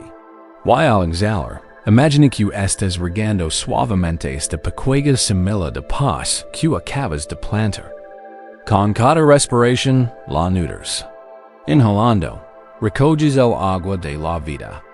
Exhalando, riegas la semilla de paz. Una semilla también necesita luz solar. Nuestra atención será la luz solar. Mantén tu atención suave y firme en este punto de tu jardín. Siente la calidez de tu conciencia brillando sobre él. Al hacerlo, podrás notar la maleza en el fondo, intentando llamar tu atención. Una preocupación podría llamarte. Un arrepentimiento podría tirarte de la manga. Así como el jardinero reconoce la maleza, te puedes reconocer estos pensamientos. Podrás decir, ahí está la preocupación otra vez. Y luego, suave y firmemente, diriges tu atención de luz solar de vuelta a la semilla que estás eligiendo cultivar. No estás luchando contra la maleza. Simplemente estás eligiendo regar de flor. Continúa esto ahora. Respira, riega, ilumina con la cálida luz de tu atención esta semilla de paz. Imagina que la ves brotar. Un pequeño brote verde emerge de la tierra oscura. Es un brote tierno pero resistente. Y a medida que respiras, a medida que le prestas atención, se fortalece. Crece. Se desarrolla un talo y luego se despliegan las hojas. Empieza a formarse un brote. Siente la suave satisfacción y esperanza que emana de esta práctica. No eres una víctima indefensa de tu estado mental. Eres un participante activo y poderoso. Eres un jardinero. Tienes el poder de elegir lo que cultivas. A medida que sigas regando esta planta de paz, día tras día, crecerá fuerte y hermosa. Sus raíces se arraigarán profundamente, y sus flores desprenderán una hermosa fragancia que perfumará todo tu mundo interior, dando cada vez menos espacio para la maleza. Esta práctica de jardinería consciente crea un santuario interior, hermoso, seguro y tranquilo. Es un lugar al que podemos retirarnos para encontrar alimento y calma. Pero, ¿qué sucede cuando se desata una tormenta repentina y violenta? Una tormenta de pánico intenso, de miedo abrumador, un momento en el que sentimos que todo el jardín está a punto de ser arrastrado. En esos momentos, necesitamos más que un jardín hermoso. Necesitamos un refugio. Necesitamos una manera de sentirnos fundamentalmente seguros y contenidos cuando nuestro mundo interior se derrumba. Ahora debemos aprender a crear este espacio de contención, un lugar de máxima seguridad en el momento presente. Tres encontra la manera de sentirnos seguros y aferrados al presente, anclados en la firmeza de nuestro ser, nos encontramos en una posición de fortaleza. Desde esta seguridad, por fin podemos afrontar los fantasmas que nos acechan. Los fantasmas de nuestro pasado. Para muchos, gran parte de nuestra ansiedad proviene de estar mentalmente encadenados al pasado. Estamos atrapados en bucles interminables de arrepentimiento por cosas que hemos dicho o hecho. Reflexionamos sobre heridas del pasado, repitiéndolas una y otra vez, sintiendo el dolor como si estuviera sucediendo ahora mismo. Cargamos con nuestros errores como un pasado seco a la espalda, permitiendo que definen quiénes somos hoy y contaminan nuestra visión de quiénes podemos ser mañana. Esta atadura al pasado crea una ansiedad pesada y estancada, la sensación de que nunca podremos ser verdaderamente libres, de que estamos eternamente manchados por lo que nos ha precedido. Pero las tradiciones de sabiduría nos enseñan que esto es una ilusión. El pasado solo tiene el poder sobre nosotros que lo otorgamos en este momento presente. La verdadera libertad no consiste en cambiar el pasado, lo cual es imposible, sino en cambiar nuestra relación con él, aquí y ahora. Se trata de aprender a acceder a la frescura pristina y intacta de este preciso instante. En el Zen, esto se conoce como shoshi, o mente principiante. Una mente principiante es una mente abierta, entusiasta y libre de preconcepciones. Es la mente que aborda cada momento como si fuera el primero y único, libre del peso de experiencias previas. Es la comprensión de que este momento, ahora mismo, es una página en blanco, una página sin escribir. Imagina una maestra caligrafía, una artista que ha dedicado 60 años a practicar el arte de plasmar caracteres sobre papel fino. Sus movimientos son fluidos, su concentración absoluta. Sus alumnos la observan mientras carga su pincel con tinta negra intensa. Lo sostiene sobre una hoja de papel blanco impecable, respira hondo y, con un solo movimiento fluido, pinta un carácter completo. Pero es día, su mano tiembla por una fracción de segundo, y una pequeña gota de tinta se del pincel. Arrancando el trazo perfect, sus alumnos esperan que se frustre, que arruga el papel con rabia y lo de carne. Eso es lo que harían. Intentarían arreglarlo, ocultar el error, y si no lo conseguían, recusarían todo el esfuerzo como un fracaso. Pero la maestra es algo diferente. Observa el carácter imperfecto, la pequeña mancha negra. La observa un largo instante, sin juzgarla, sino con simple y lucida aceptación. Es lo que es. Luego, deja la hoja a un lado. Respira hondo y purifica. Una respiración que parece desprenderse de todo lo anterior. Y entonces, desenrola una hoja de papel completamente nueva, fresca, intacta. Su mente vuelve a estar despejada. Su energía es renovada. Está lista para empezar de nuevo. Después de la sesión, un estudiante le pregunta: Maestra, ¿por qué no mostró frustración? ¿Por qué no intentó corregir el error? La maestra sonríe. El pasado es el pasado. Dice, en el momento en que se dio es trazo, paso a formar parte de la historia. Luchar contra él, maldecirlo, avergonzar de él, es estar en guerra con algo que ya no existe. Es desperdiciar la energía del presente luchando contra un fantasma. La verdadera maestría no se encuentra en una vida de trazos perfectos. Eso es imposible. La verdadera maestría se encuentra en la inquebrantable capacidad de tomar una hoja de papel en blanco y afrontar el momento siguiente con una mente completamente fresca. Todos podemos convertirnos en es maestro. Podemos aprender a dejar. Otras las páginas arruinadas de nuestro pasado. Y abrir la página limpia y sin escribir de este preciso momento. Tu pasado, con todos sus triunfos y errores, te ha traído hasta aquí. Pero no tiene que definir el próximo paso. Es momento, ahora mismo, es una hoja en blanco. Practicamos esto llanos. Entement, evoca una imagen que represente an. Baran y nueva. Quizá si esa hoja de papel, de aras blanco y inmaculado, esperando el primer toque del pincel.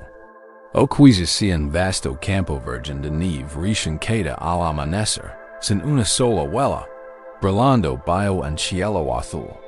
Pálido. O quizá si una playa lisa y oscura, justo después de que una gran ola se haya retirado, dejando la arena perfectamente plana, hamada y sin marcas. Elige una de estas imágenes. Siente su potencial puro, su absoluta novedad. Esta imagen representa el momento presente. Esto es lo que realmente es cierto, ahora mismo. Todo lo demás, tus recuerdos, tus arrepentimientos, tus historias sobre ti mismo, son solo eso, historias, fantasmas, huellas de un camino que ya no recuerdas. Ahora, trae a la mente un recuerdo.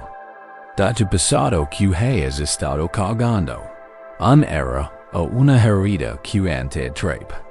No necesitas sumergir en la historia, ni en la emoción que conlleva. Simplemente imagínalo como un papel viejo, arrugado y manchado de tinta que has estado sosteniendo. En la mano, siente su peso, su recuerdo nítido. Lo has estado cargando durante tanto tiempo. Respira suave y conscientemente. Mientras inhalas, respira el aire fresco y limpio del momento presente. La atmósfera fresca de campo nevado. El aroma limpio de tu página sin escribir. Y ahora, al exhalar, abre la mano y deja que el papel arrugado de ese recuerdo se desprenda. Deja que se lo lleve el viento. Con esa exhalación, te liberas del pasado.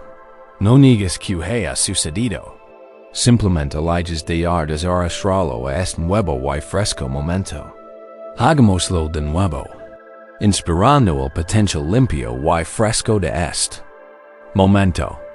Y exhalando, liberando el polvo del pasado, dejando ir la vieja historia. Puedes dar permiso radical para empezar de nuevo, ahora mismo. La persona que eres hace un año, hace un día, incluso hace 10 segundos, ya no está. Y esa persona tomó esas decisiones. Para ti, la persona que estás aquí ahora mismo, respirando este momento, es nuevo.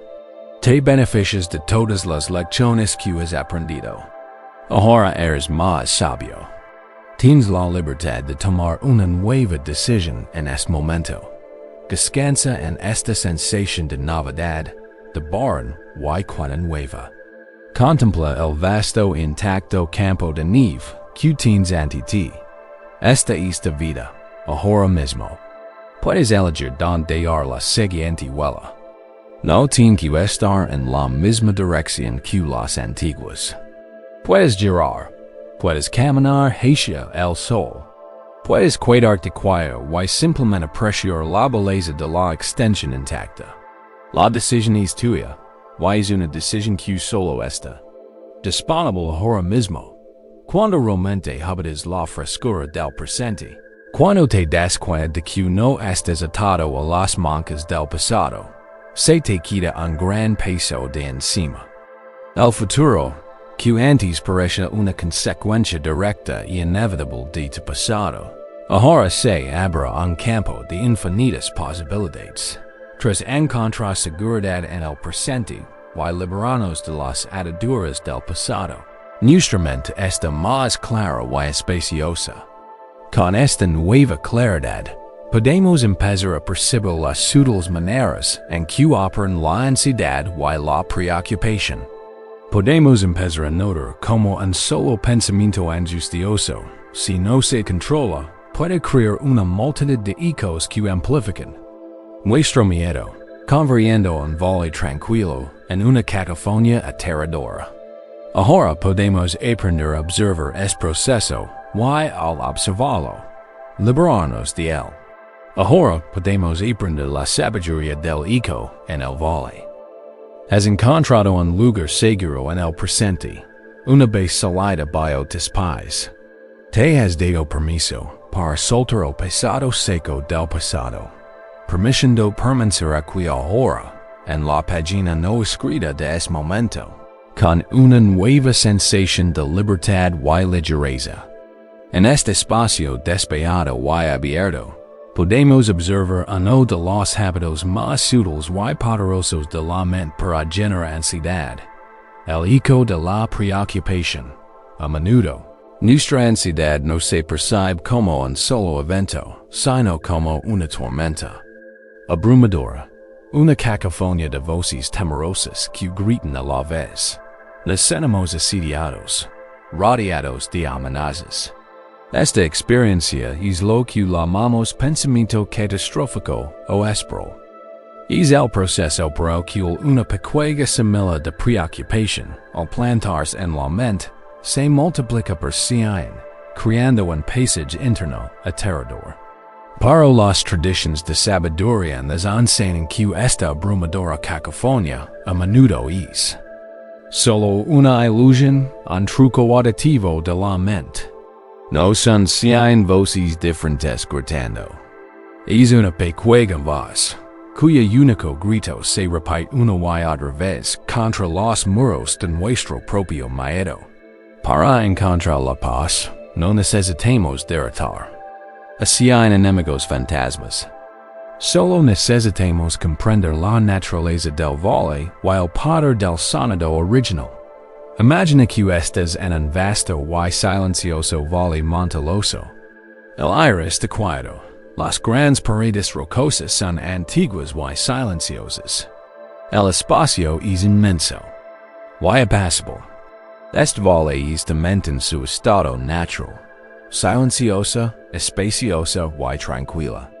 Ahora, imagina que tienes una pequeña preocupación en la mano. ¿Cuál es la preocupación si fracaso en este nuevo proyecto? Gritas este pensamiento al valle. Si fracaso? El sonido te abandona, una única y clara proyección de miedo.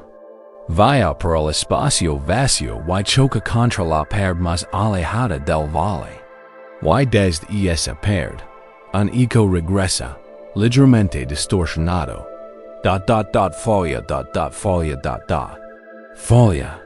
Este eco, este sonido que regresa, parece una confirmación de tu miedo. Es como una voz externa que te da la razón. Tu mente lo oye y cree que es una nueva evidencia. Así que grita de nuevo, esta vez con más convicción. Lo sabia, voy a fracasar. Este nuevo grito, más fuerte, crea un conjunto de ecos más fuerte y complejo. Va fracasar. Perdelo todo, fracasar.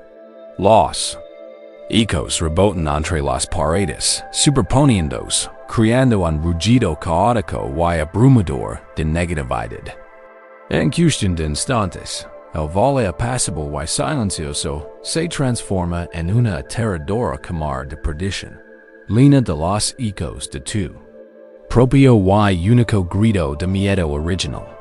Te sientes rodeado, convencido de que el mundo te dice que vas a fracasar.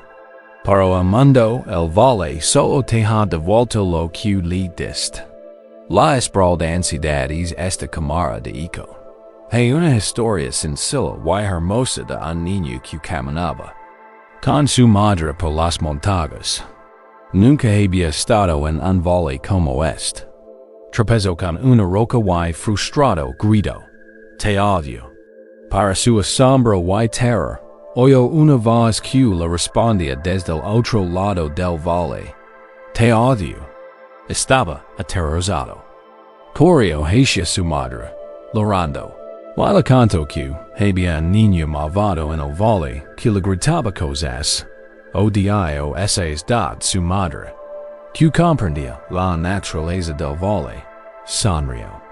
Tomó la mano de su hijo y le dio. Vuelve, y esta vez, grita algo diferente. Grita.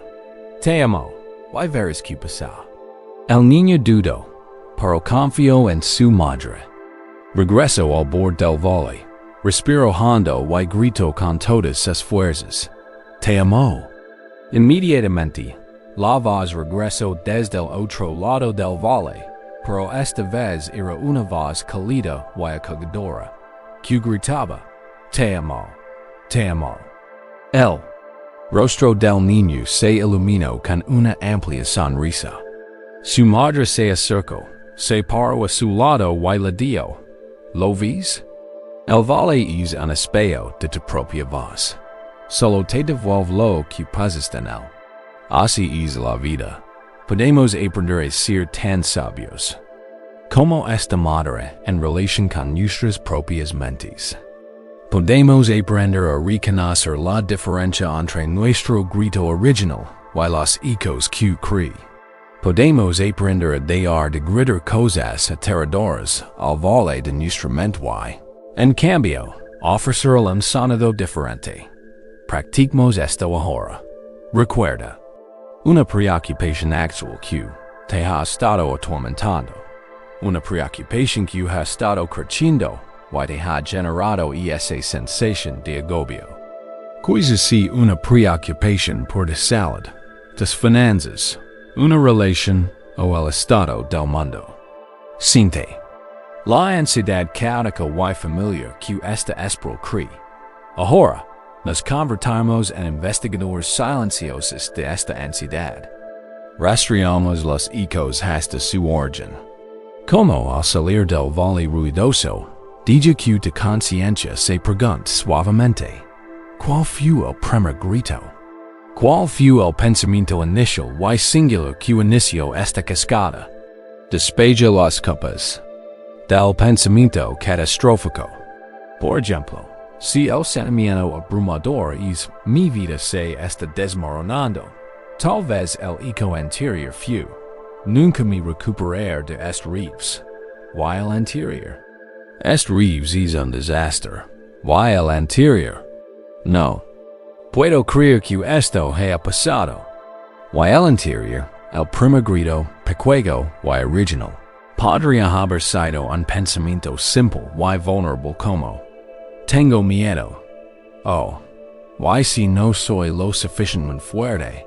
Intenta encontrar ese primer grito, pequeño y vulnerable. La semilla original del miedo, antes de que se amplificara. Observalo con claridad. De cuenta de lo pequeño y simple que es que el rugido abrumador de los ecos que creó. Este pensamiento original es lo único real. Todo lo demás es solo reverberación. Ahora que has encontrado la fuente, el primer llanto del niño en él. Vale, puedes practicar la sabiduría materna. No necesitas gritar. No necesitas discutir con él en decirle que está mal. Eso solo generaría más ruido. En cambio, puedes responder a ese pensamiento original, pequeño y temorizado con un nuevo sonido. Puedes responder con el sonido de la bondad, manteniendo este miedo original en tu conciencia. Y sentimiento de tengo miedo, o no soy lo suficientemente bueno. Ofrecer una respuesta amable y compasiva. Puedes hacerlo en silencio. Mentalmente. Podrías ofrecer un sonido tranquilizador. Está bien tener miedo. Estoy aquí contigo. Podrías ofrecer un sonido de amor. No te abandonaré. Te amo, incluso cuando tengas miedo. Podrías ofrecer un sonido de fortaleza. Hemos pasado por momentos difíciles antes, y también superaremos esto. Elige. Una respuesta que te resulta suave, cálida y auténtica. Y ahora, ofreces este nuevo sonido al miedo original. No intentas acalarlo. Lo enfrentas, lo sostienes, con una nueva calidad de energía. Gritas te amo. De vuelta al valedad. Y ahora, escucha. Escucha los ecos que este nuevo sonido. Aquí contigo.t. Te amo.